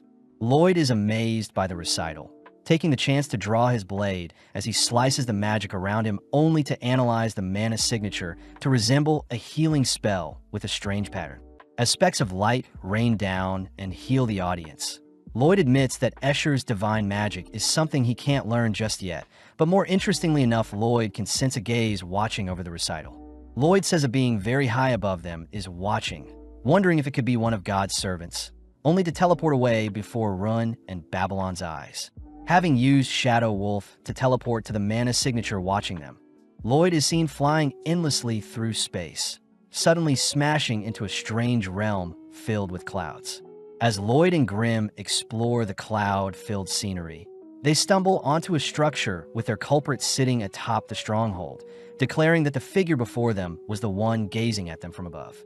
As Lloyd watches on, The strange figure begins thirsting over Saria and Escher's performance, wondering if he could descend onto them and surprise everyone. Out of nowhere, the figure is struck by lumps of cloud, suddenly checking to see who is the culprit only to shriek upon seeing that Lloyd has entered their paradise. Snapping back into character, Jiriel, the angel, introduces himself, a being that serves the 64 deities of paradise. Jiriel asks how Lloyd entered their domain, especially since the wall between the human realm and their one should have kept anyone out, but Lloyd brushes aside the question, asking if he can be taught divine magic. Jiriel scoffs, seeing as a mere human is asking something of it. But Grimm and Lloyd get annoyed at how cocky Jiriel is acting, prompting Grimm to threaten to spill how Jiriel was creepily spying on the girls. Jiriel says he will only bestow divine magic on those worthy, and seeing as Lloyd isn't someone he fancies, Jiriel demands that Lloyd leave. When Lloyd tries asking once more to be taught divine magic, Jiriel conjures several holy swords that instantly dart towards Lloyd's position, but Lloyd erects a barrier to negate the attack. Seeing as Lloyd is refusing to leave, Jiriel says he'll get a little serious, all whilst Rin is seen panicking since Lloyd hasn't returned yet. Babylon wonders if he and Lloyd detected the same presence earlier, preparing to leave, as well only to notice that the clouds outside are awfully gray. Amping up his attacks, Jiriel sends multiple swords at Lloyd this time, forcing him to defend with his blade. Lloyd can't help but get excited seeing as the swords float like feathers, but are as strong as steel, and strangely the divine magic created actual swords, so Lloyd can't analyze and steal the magic used to create the swords. As Lloyd tosses his sword back to Grimm, he reasons that Jiriel will be able to produce an infinite amount of swords as long as he has mana. Therefore, Lloyd conjures a spell of his own. Wanting to test the durability of Jiriel's swords, Lloyd individually conjures a water, fire, earth, and wind spell, simultaneously firing them at Jiriel. But when Jiriel evades the magic, he is horrified to see Lloyd's magic shatter the barrier separating their realms. Seeing as Lloyd has snuck up on him, Jiriel swats Lloyd away, only to declare that his Luxa blades are invincible. Off to the side, Lloyd wonders how he can continue his experiment, pissing off Jiriel. Before Jiriel can react, Lloyd coldly utters the enchantment to activate Shadow Wolf, completely entrapping Jiriel with 4 magic circles that obliterate him with 4 elemental affinities. With the surrounding area being lit up by the explosion, Lloyd is surprised to see Jiriel evade his monstrous attack, but Grimm is horrified to see that Lloyd is trying to master Gisarm's offensive teleportation spell. When Grimm questions if Lloyd should be going all out on Jiriel, Lloyd says he isn't done yet, declaring he'll show off what he learned from Jade as he teleports another fire spell toward Jiriel. Sadly, Jiriel evades once more, choosing to taunt Lloyd as Jiriel states that Lloyd's magic isn't worthy to be blocked by his Luxa, but this fires Lloyd up. Lloyd racks his brain for a solution to catch up with Jiriel's speed, noting how the cast time of his magic spells are giving Jiriel an opening to evade the attacks. And when Jiriel sees Lloyd deep in thought, he takes the chance to rush Lloyd. Lloyd declares he'll conjure the magic spell and teleport at the moment it fires, perfectly catching Jiriel off guard as he's forced to sacrifice multiple Luxas in order to prevent himself from being burnt to a crisp. Seeing as Jiriel still refuses to give up, Lloyd gets excited hearing that Jiriel's Luxa can infinitely regenerate in duplicate, prompting Lloyd to conjure 4 more elemental spells, but this time, the spells perfectly consume Jiriel. Jiriel cries that he was lying and that there is a finite amount of swords he can create, but having been decimated by Lloyd, Jiriel is seen collapse onto the clouds below with a see-through body. Grimm suspects that since Jiriel is made of mana, his body becomes more transparent the weaker he is, and before Jiriel can dissipate for good, Lloyd begins pumping mana into him to rejuvenate him. Jiriel is touched by Lloyd's act of kindness, amazed that Lloyd was so willing to feed him a huge amount of mana, and as Lloyd feeds Grimm some mana as well, Jiriel offers to form a pact with Lloyd and teach him divine magic. Secretly, Jiriel says he'll possess Lloyd and take over his body, but when Jiriel and Lloyd form their pact, Jiriel is horrified to see he's been absorbed into Lloyd's hand. Grimm cries that Jiriel was naive to look down on Lloyd, crying that Lloyd has way more mana than Jiriel. And seeing as he has no choice, Jiriel says to learn divine magic, an angel must engrave their signature onto the caster's soul, although special use cases like singing are needed to use divine magic. Lloyd is the exception, seeing as Jiriel has formed a pact with him. And as Lloyd begins digging into the essence of divine magic itself, he declares that he's unlocked a new skill. Jiriel mocks Grimm, seeing he wasn't able to bestow anything useful on Lloyd, but Grimm knows that with his new knowledge on divine magic, Lloyd will be capable of conquering both the netherworld and paradise. Lloyd does admit that he is quite sad to see he picked up divine magic so quickly, revealing that he loves to indulge and study the magic he wants to learn, but seeing as it's still a win overall, Lloyd asks how he can cast the Luxa spell Jiriel was using. With Jiriel asking Lloyd to picture a sword, Jiriel says he is quite impressed by how honest Lloyd's love for magic is, briefly reminding Jiriel of a person that impressed him in the past. As Lloyd manipulates his mana to create his own Luxa blade, Jiriel is horrified to see Lloyd summoning an eldritch-looking monster, a creature with hundreds of bones that wrap around their surroundings. Jiriel says the Luxa changes forms depending on the caster's mana, but before Jiriel can ask Lloyd to continue with his spell, Grimm demands that Lloyd stop before he casts something irreversible. Back with Babylon, he is seen strolling around the church's courtyard, all whilst wondering what this strange smell he's been detecting is. Babylon sees that the nearby flowers are covering up the musk, but wanting to investigate further, Babylon is suddenly stopped by a strange man who asks where Babylon is going. Freezing, Babylon is asked if he wants to be escorted back to the recital, but Babylon says he wants to stay and smell the roses a bit more. The man reveals that he is a pastor that helps guide people around the church, but Babylon points out how the pastor isn't wearing a rosary. Acknowledging the keen observation, the pastor apologizes as he shows off his rosary, suddenly changing the topic as he says the garden is a holy place Babylon should respect. As Shiro and Ren appear, they tell Babylon that the recital will end soon, but suddenly Shiro becomes frightened upon seeing the pastor. As Shiro growls at the pastor, Babylon asks why the pastor's rosary is so shiny, wondering if it's been cleaned often or if it's been barely worn. Before our trio can leave, the pastor begins to act strange, but out of nowhere Lloyd appears, having returned. Wondering what is happening, Lloyd nonchalantly brushes past the pastor, only to be welcomed back by the others.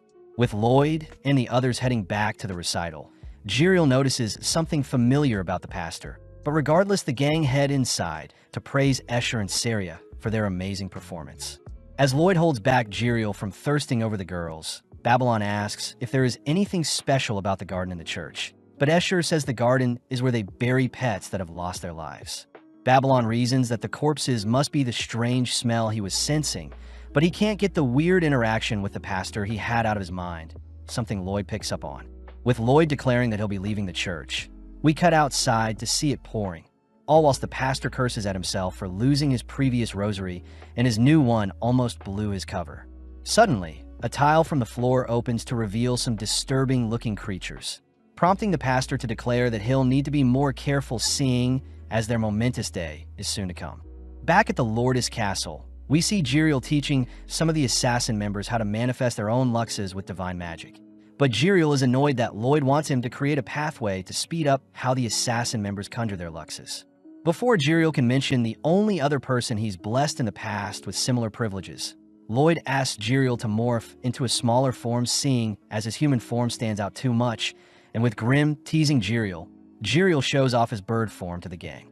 Sitting down, Lloyd hears that Escher's singing was a divine purification spell, magic that can heal and exorcise undeads, ethereals, and demons. Out of nowhere, the thugs Lloyd teleported appears as they reveal themselves to be workers for the Lourdes Kingdom, and before they can get into a fight with Lloyd blasts them with a light spell that tames them. As the thugs promise to behave moving forward, Jiriel is pissed that the men laid hands on Escher and Saria earlier, but at the same time we cut over to Babylon, who seems to be cooking for the people of the church. Babylon is revealed to have stayed behind to make up for Lloyd abruptly leaving the church, and seeing as he was taught divine magic as well, Lloyd had given Babylon specific instructions to help out at the church.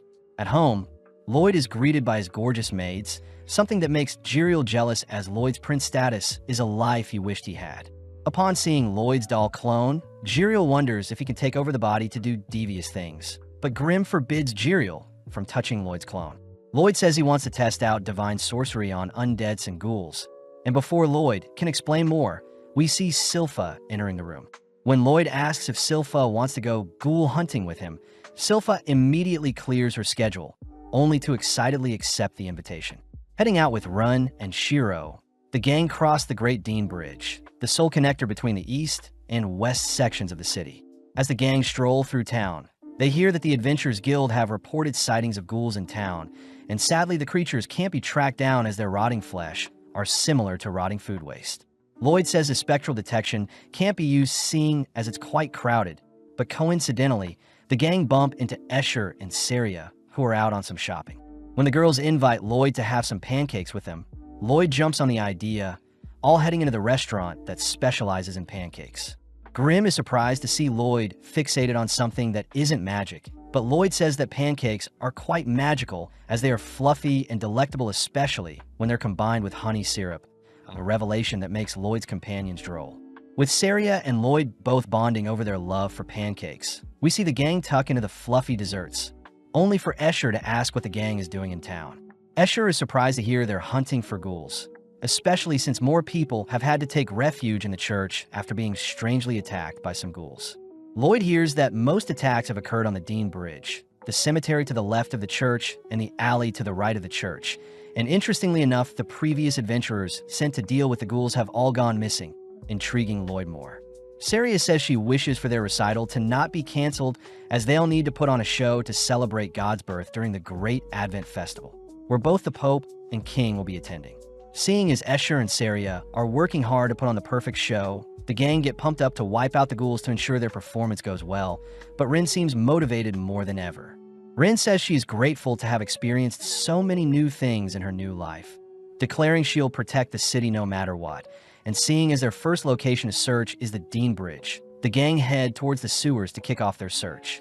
Silpha and Shiro are immediately disgusted by the stenches emanating from the sewers, but when Silpha asks why Lloyd wanted to hunt ghouls in the first place, Lloyd mentions how he was invited by a particular adventurer. Right on cue, Tao appears from the sewers, embracing Lloyd with her smelly body, but Silpha quickly breaks up the reunion. Tao reports that she got lost in the sewers and lost her torch when returning to the entrance, but before Tao can head home to restock on supplies, Lloyd shows off his divine helio spell that lights up their surroundings. With Lloyd leading the way through the sewers, the gang are amazed that Lloyd's helio spell is both lighting up their surroundings and cleansing the surrounding air and water, making it a more appealing place to explore. With Tao now able to use her chi detection due to the clean air, she changes into one of Ren's maid outfits, noting how it's quite tight in the upper region. As the gang enter into a room filled with various paths, Lloyd employs Shiro to help sniff out the ghouls, and as Shiro fights their way through the disgusting stench filling the room, he eventually disappears into a particular pathway. Lloyd wonders if he can use his chi breathing to help scan the surrounding area. But before he can employ the technique, Tao stops him, demanding to know where Lloyd learned how to use chi. Seeing as he doesn't want to blow his cover, Lloyd asks Silpha to scare Tao away, only for Lloyd to ask if Silpha brought her Demonbane sword. Upon hearing that Silpha didn't, Lloyd hints that he has something else he wants Silpha to wield, but this makes Tao jealous. Tao says she wants to compete with Silpha to see who can slay more ghouls, and seeing as the winner will get a one-on-one date with Lloyd, both Ren and Silpha accept Tao's challenge. At that moment, Shiro reappears, having drawn the attention of hundreds of ghouls, pumping up the girls as they get ready to brawl. Lloyd chooses to equip the girls with specially crafted luxes to help with their challenge, asking them to go wild so he can see the capabilities of his divine magic. Kicking off their challenge, Tao decapitates 2 ghouls with her legs, only to slay another 2 by flinging their heads towards them. Before Tao can continue her streak, we see Silpha intercept her attacks, placing Tao to the side only to steal the kills for herself. As Tao and Silpha rush around the room, slaying ghouls, we see Silpha purposely marking Tao to ensure she doesn't get a lead. Silpha calls out Tao for not using the divine gauntlets Lloyd gave her, prompting both girls to brandish their attacks as they rack up 8 kills each. But Tao is impressed Silpha is so strong even without the use of chi, all while Silpha praises Tao for being able to damage her blade with one of her attacks. With Ren racking up 5 kills for herself, she reasons she should stand out by infusing her poison with her Luxa blade, a combination Lloyd hadn't considered yet. Sadly, when Ren tries attacking with the blade, it shatters since divine magic is quite delicate, showing Lloyd that divine magic shouldn't be tampered with. As Ren flees from an attacking ghoul, Lloyd crafts a variation of Aluxa with poison infused into it, this time allowing Ren to melt away the ghoul as the new Luxa is infused with poison sorcery that amplifies its damage.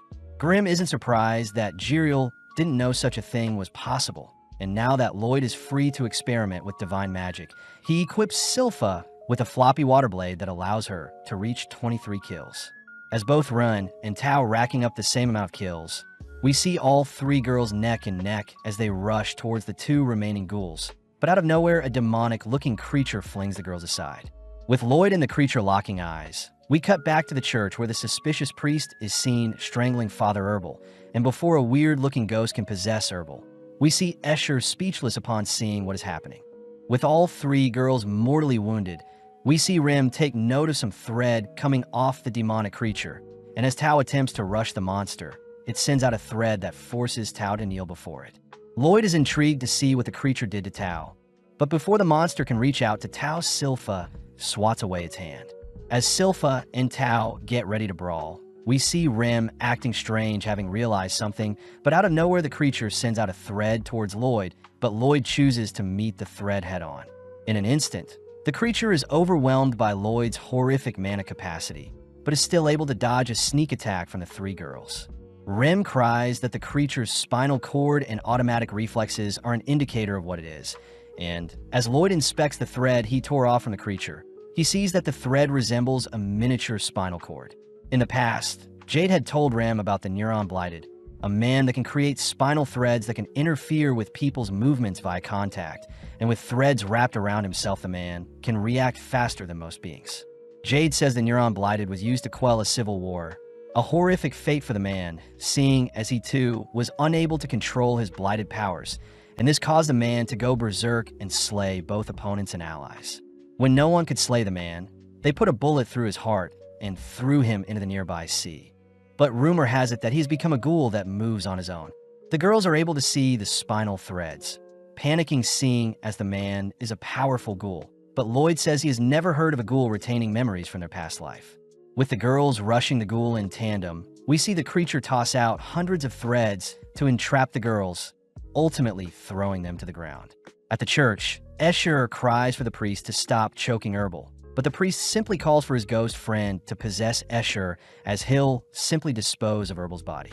As the ghost begins to swallow Escher whole, we notice a single dagger slay the ghost and puncture the priest's arm, revealed to be Babylon, who has come to save the day.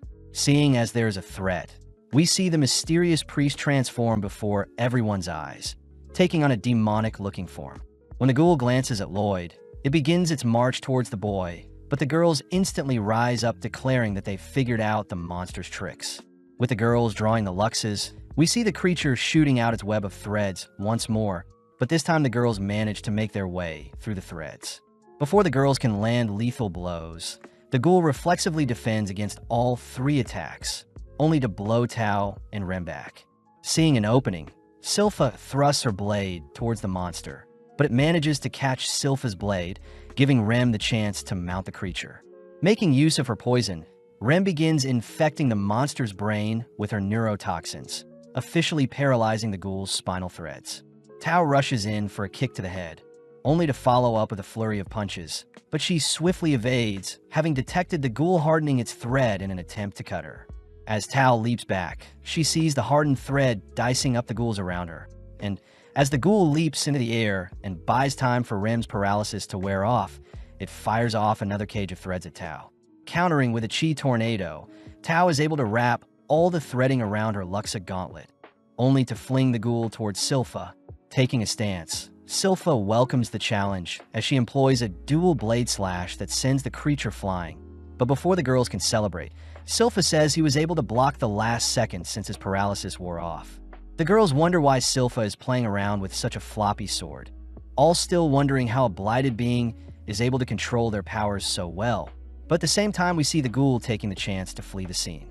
The creature utters that its master is at the church, cursing the girls for giving it such a hard time. But before the ghoul can head to the surface to have some fun, we see one of its legs suddenly be burnt off. With the girls hearing that Lloyd had to go and handle something, we see the ghoul frightened by what Lloyd did to its leg. Flashing back, we see that the ghost following the priest around was a tormented soul always bullied by others, and with nothing to live for the man, eventually became a wraith. The wraith knew he was only capable of possessing weak souls, and on one fateful day, the mysterious priest had gifted the wraith the reassembled body of Neuron Blighted, a being he deemed Civil War. Taking on the name, Civil War was grateful for the powerful body as he used it to slaughter the people who tormented him. And when he felt disgusted for doing so, the priest was the only one who welcomed Civil home and took him in. In the present, we see Lloyd's aura overflowing with power, something that freaks Civil out as he understands Lloyd is a being he can't compare to. As Lloyd employs his own Luxa blades, he conjures up a disgusting amount of mana that frightens Civil further. But refusing to allow Lloyd to mess with his master's plan, Civil manages to stitch his leg back on with his threads.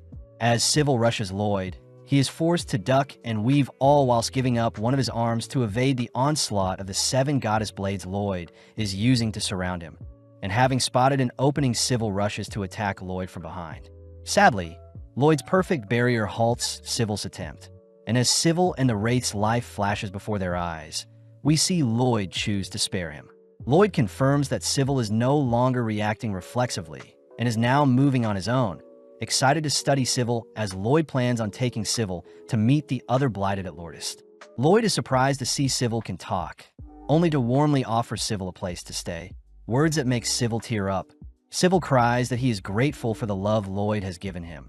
But as we flash back, we see the priest forcing Civil to swallow the divine spell Luma Maxima, a contingency plan for whenever Civil is captured.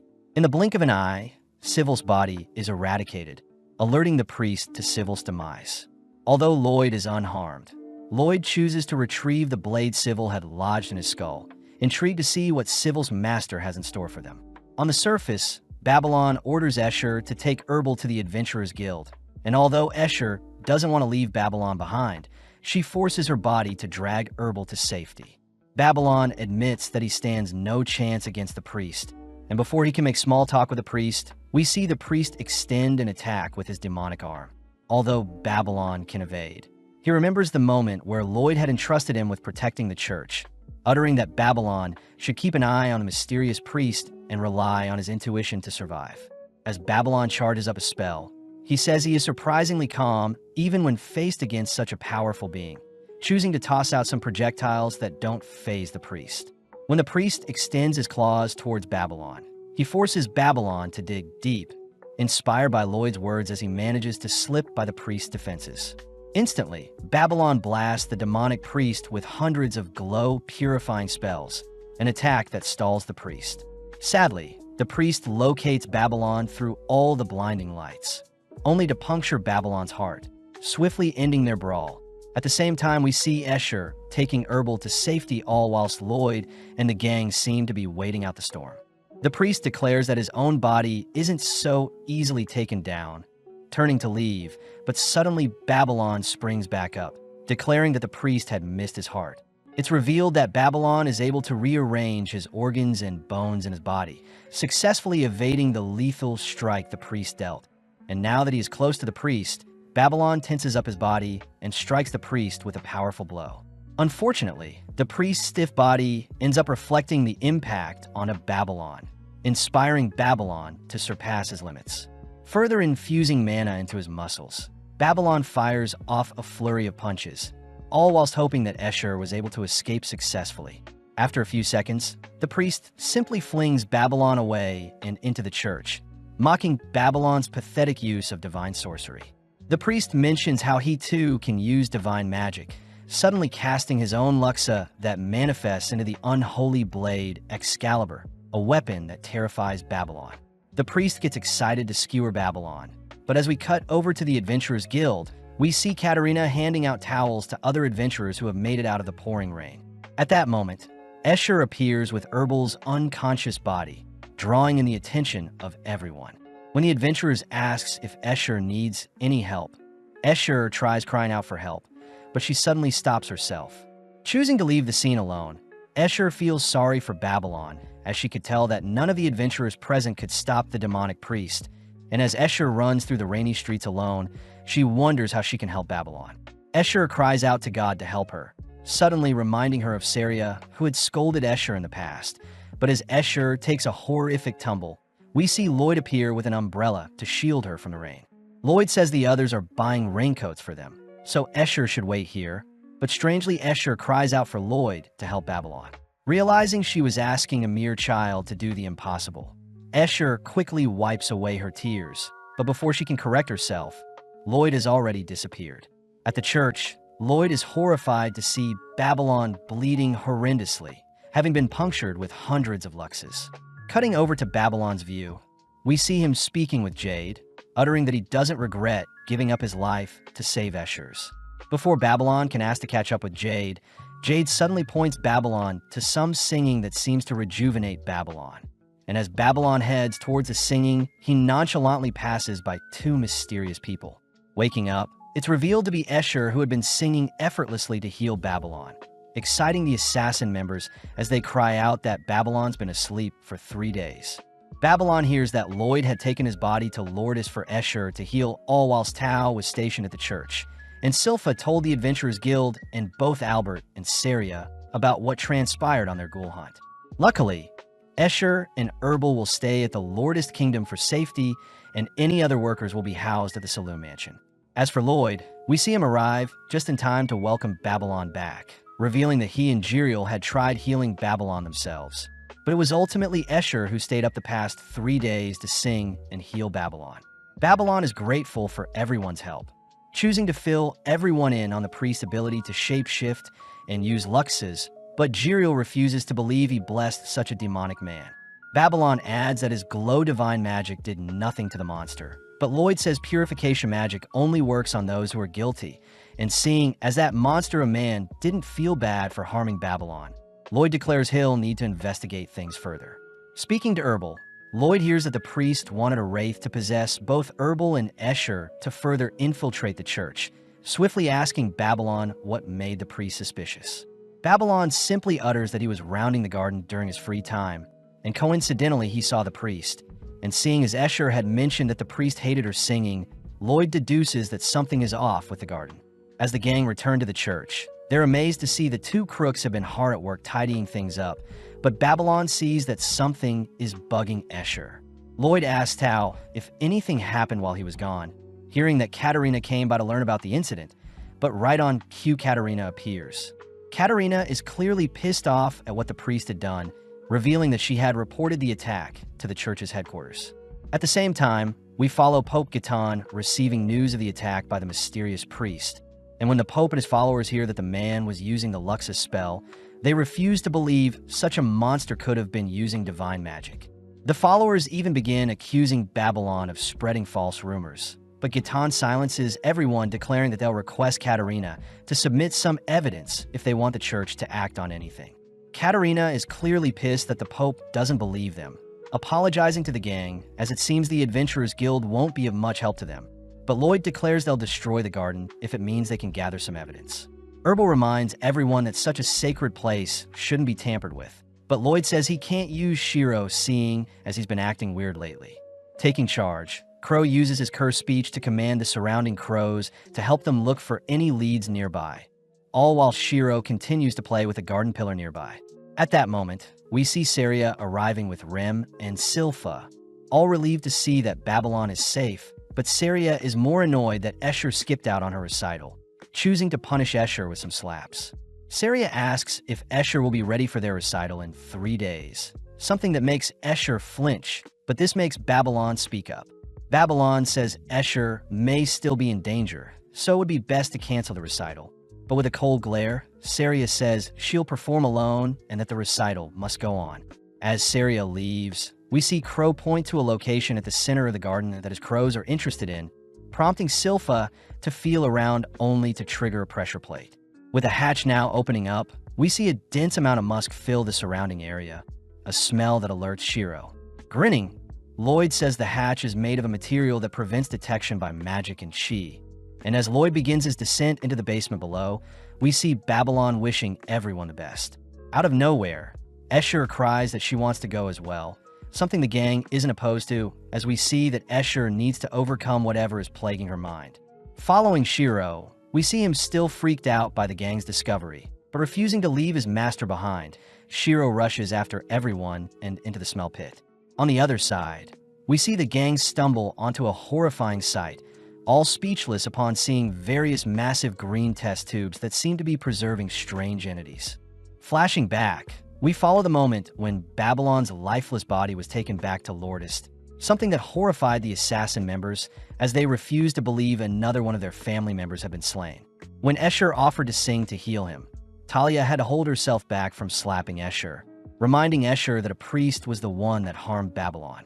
With everyone laying eyes on the disgusting monsters before them, the gang cry out that there are human experiments amongst them as well, plus Silpha points out how they can hear everything happening in the church directly above them. The gang fear that the priest will return soon, but Rim suddenly points out a familiar-looking ghoul similar to the one they fought in the sewers, making Silpha realize that the influx of ghouls in town wasn't a coincidence. Lloyd declares that synthesis combined with alchemy was used to create the horrific beings before them. And interestingly, the priests seem to be experimenting with fusing wraiths into people. Disgustingly, Silpha wonders if the ghouls they fought were the priest's twisted experiments. And worst of all, the priest's monstrous form would indicate that he is a chimera. The gang are all pissed at the priest for toying with the lives of hundreds of people. But off to the side, we see Lloyd fixated on the papers he has found, weirdly jumping in joy at the intel he is gathering. Lloyd secretly wishes to personally inspect the priest's chimera body, but suddenly Silpha and the gang cry that they'll destroy the laboratory, something that Lloyd doesn't want happening. Before Lloyd can talk the gang out of it, a strange serpent creature sneaks up on Lloyd, but Crow has already detected the being's presence, immediately canceling out the creature's projectiles with his cursed speech. Seeing the creature to be a Lamia, the gang wonder how they'll put it down, but Lloyd sternly orders Crow to capture and not slay the monster. With the Lamia charging up a wind breath, we see Rem and Crow rushing towards the eye of the storm, all whilst Galilea erects a web barrier to protect the others. The gang are surprised when the Lamia erects a barrier of her own to ward off Rem's advances. But luckily, Crow's cursed speech easily passes through the mana barrier, ultimately bringing the Lamia to her knees. Upon closer inspection, Lloyd confirms that the Lamia is actually a human, a revelation that makes everyone sick. Seeing as the Lamia is writhing in pain, Crow prepares to put the being out of her misery, but suddenly Escher asks to speak with the poor soul. When Galilea tries pulling Escher away, Lloyd stops Galilea, only for the Lamia to tail whip Escher, a reaction Escher knew was coming seeing how frightened the Lamia is. Escher can only feel sympathy for the girl who had been tortured and forced to fear the priest, but out of nowhere the gang suddenly hear the tunes of a piano being played above them, a phenomena that naturally prompts Escher to sing along. Apparently, when Escher had asked to sing to Babylon, she had made it her mission to revive him with her singing, and it was thanks to her singing for 12 hours straight that ultimately softened the severity of Babylon's lethal wounds. In the present, both Escher's singing and Saria's melody both interweave to cleanse the Lamia from her curse. And interestingly, the girl seems to recognize Escher's singing and Saria's melodies, as it was ultimately their music that gave her the strength to hold onto her humanity. Having come to her senses, the Lamia apologizes for attacking Escher, but Escher can only embrace the poor girl, feeling bad for the horrible experiments performed on her. In the aftermath, we see Albert informed of the secret laboratory beneath the church, but off to the side, we see the Lamia girl given the name Lami, all whilst apologizing, seeing as she doesn't remember who she is. Lloyd reasons that Lami may have been an adventurer in the past, reassuring the girl that she can live in Lordest, where she'll be welcomed with open arms. And interestingly, Lami says she found an old-looking Rosalie left behind by the mysterious priest. As Lloyd inspects the item, he hears that the priest hates all gods, but Lloyd takes the chance to show off the notes he snatched up before the laboratory was completely destroyed. Although Escher is opposed to Lami seeing the papers in fear of her, reliving her traumas, Lloyd corrects her, seeing as the mana signature used to fuse Lami and her serpent body is far too complex for Lloyd to decipher, and it seems their best bet would be for Lami herself to study up and investigate how her monstrous body was created in the first place. Feeling a sense of warmth coming from Lloyd, Lami cries she'll overcome her trauma, something that makes Escher run off. Escher chooses to meet up with Saria, surprised to see Saria is enjoying some home-baked macarons Babylon had whipped up, only to cry that she'll sing alongside Saria for the upcoming Advent Festival. Sadly, Later that day, we see Albert adoring Lloyd, only to regretfully announce that the upcoming festival will be canceled. Albert fears that the existence of the priest is too much of a wild card for the festival to be held, and seeing as the gang expect the priest to cause a ruckus during the festival and even try slaying the Pope, Albert wonders how he can call off the festival without upsetting the townsfolk. Silpha adds that the rosary Lamy found was a golden one, an indication that the mysterious priest is one of the 12 bishops that oversee the central church, including the Pope. When Herbal says none of the bishops match the priest's looks, Silpha mentions how the priest can most likely morph their body to blend in. But this isn't enough to convince Herbal that there is a traitor amongst the bishops. Babylon suddenly remembers that the priest didn't need a ritual to cast his luxes and had used a pass, and seeing as only one of the 12 bishops can pull off such divine sorcery, Herbal finally accepts their discovery. As it begins to rain, we see Grimm asking if Jiriel already knew about one of the bishops being a devious person. But Jiriel says he only gave Gatan the Pope the pass, and Gatan chose to bless the 11 other bishops, a feature Lloyd used to teach the assassin members how to conjure their own luxes. Seeing as the church still won't acknowledge the dangers the mysterious priest may exhibit, Albert says they'll simply have to continue the festival as planned, but they'll need to isolate each bishop during the festival and interrogate them as a way to protect Gatan himself. Albert declares that their current party will have to be responsible for protecting Gatan during the festival. But as we cut to a few hours later, we see a letter being delivered to the central church. Strangely, Bishop Anastasia intercepts the letter when she hears it was meant to be delivered to Gatan directly from Albert, only to smirk as she runs off into a strange room. With the tap of her shoes, she forces another mysterious-looking hatch to open, only to report the letter to the priest who seems to be in his main laboratory. Anastasia says Albert will be inspecting the church in the coming days, something the priest isn't too concerned about as he unveils the leftover arm of civil war only to consume it with his monstrous hand. In an instant, the priest is able to mimic Civil's powers perfectly, declaring that he has lots of tricks up his sleeve for the festival, only to call forth the various monsters he had created in his lab. Moving forward in time, we see our gang greeting Gatan and his bishops, all a little sad that it is pouring. Silpha says they'll be skipping Gatan's welcome ceremony, so Gatan declares that his bishops and the gang will all split up as instructed by Albert, but this annoys Archbishop Ganmo. Gatan explains that there is a traitor amongst their ranks, and with Silpha moving Gatan to a separate location first, she swiftly intercepts Anastasia, revealing that Silpha herself will be partnered with Anastasia. Off to the side, Archbishop Bats says he can fend for himself if anything attacks them, but Archbishop Dante warns Bats to not be so cocky, pissing Bats off. With Rem appearing, she asks for Archbishop Yataro and Dante to join her whilst Bats and Archbishop Melissa will be partying with Crow. Up next is Tao, who is assigned Archbishop Akamaki and Archbishop Aomaki, men that don't really pique Tao's interest. As for Babylon, he is approached by Archbishop Rosilis, who accuses Babylon for lying about the attack on the branch church. And to make things worse, Archbishop Thor also believes Babylon has bad intentions. Following Talia, we see her charming Archbishop Chloe and Ganmo with some wine she prepared. But as we cut over to King Charles at the church, we see he is excited to reunite with Gatan. Charles reminisces on how Gatan was Pope long before he became king, and with Albert reminding himself of the plan to isolate the traitor, he heads outside to greet Gatan. Before Albert can give a formal welcome, we see Charles rushing outside to greet his old friend, only for both men to catch up. Moving inside, Albert continues to monitor the area, but as we flash back, we see that Albert had asked his father if he recognized the shape-shifting priest. Acting strange, Charles says he has no clue who the man is, and with everyone getting settled in and monitoring each other, Albert wishes that things blow over without issue. Following Silpha, she seems to be catching the attention of several guests due to her unique figure, and when Anastasia is strolling by, she asks if Silpha would like to join her as an official member of the church. With a smirk, Silpha says Anastasia will be a formidable foe if she is the traitor, and before they had left the central church, Anastasia had detected and warned Silpha not to carry her blade with her.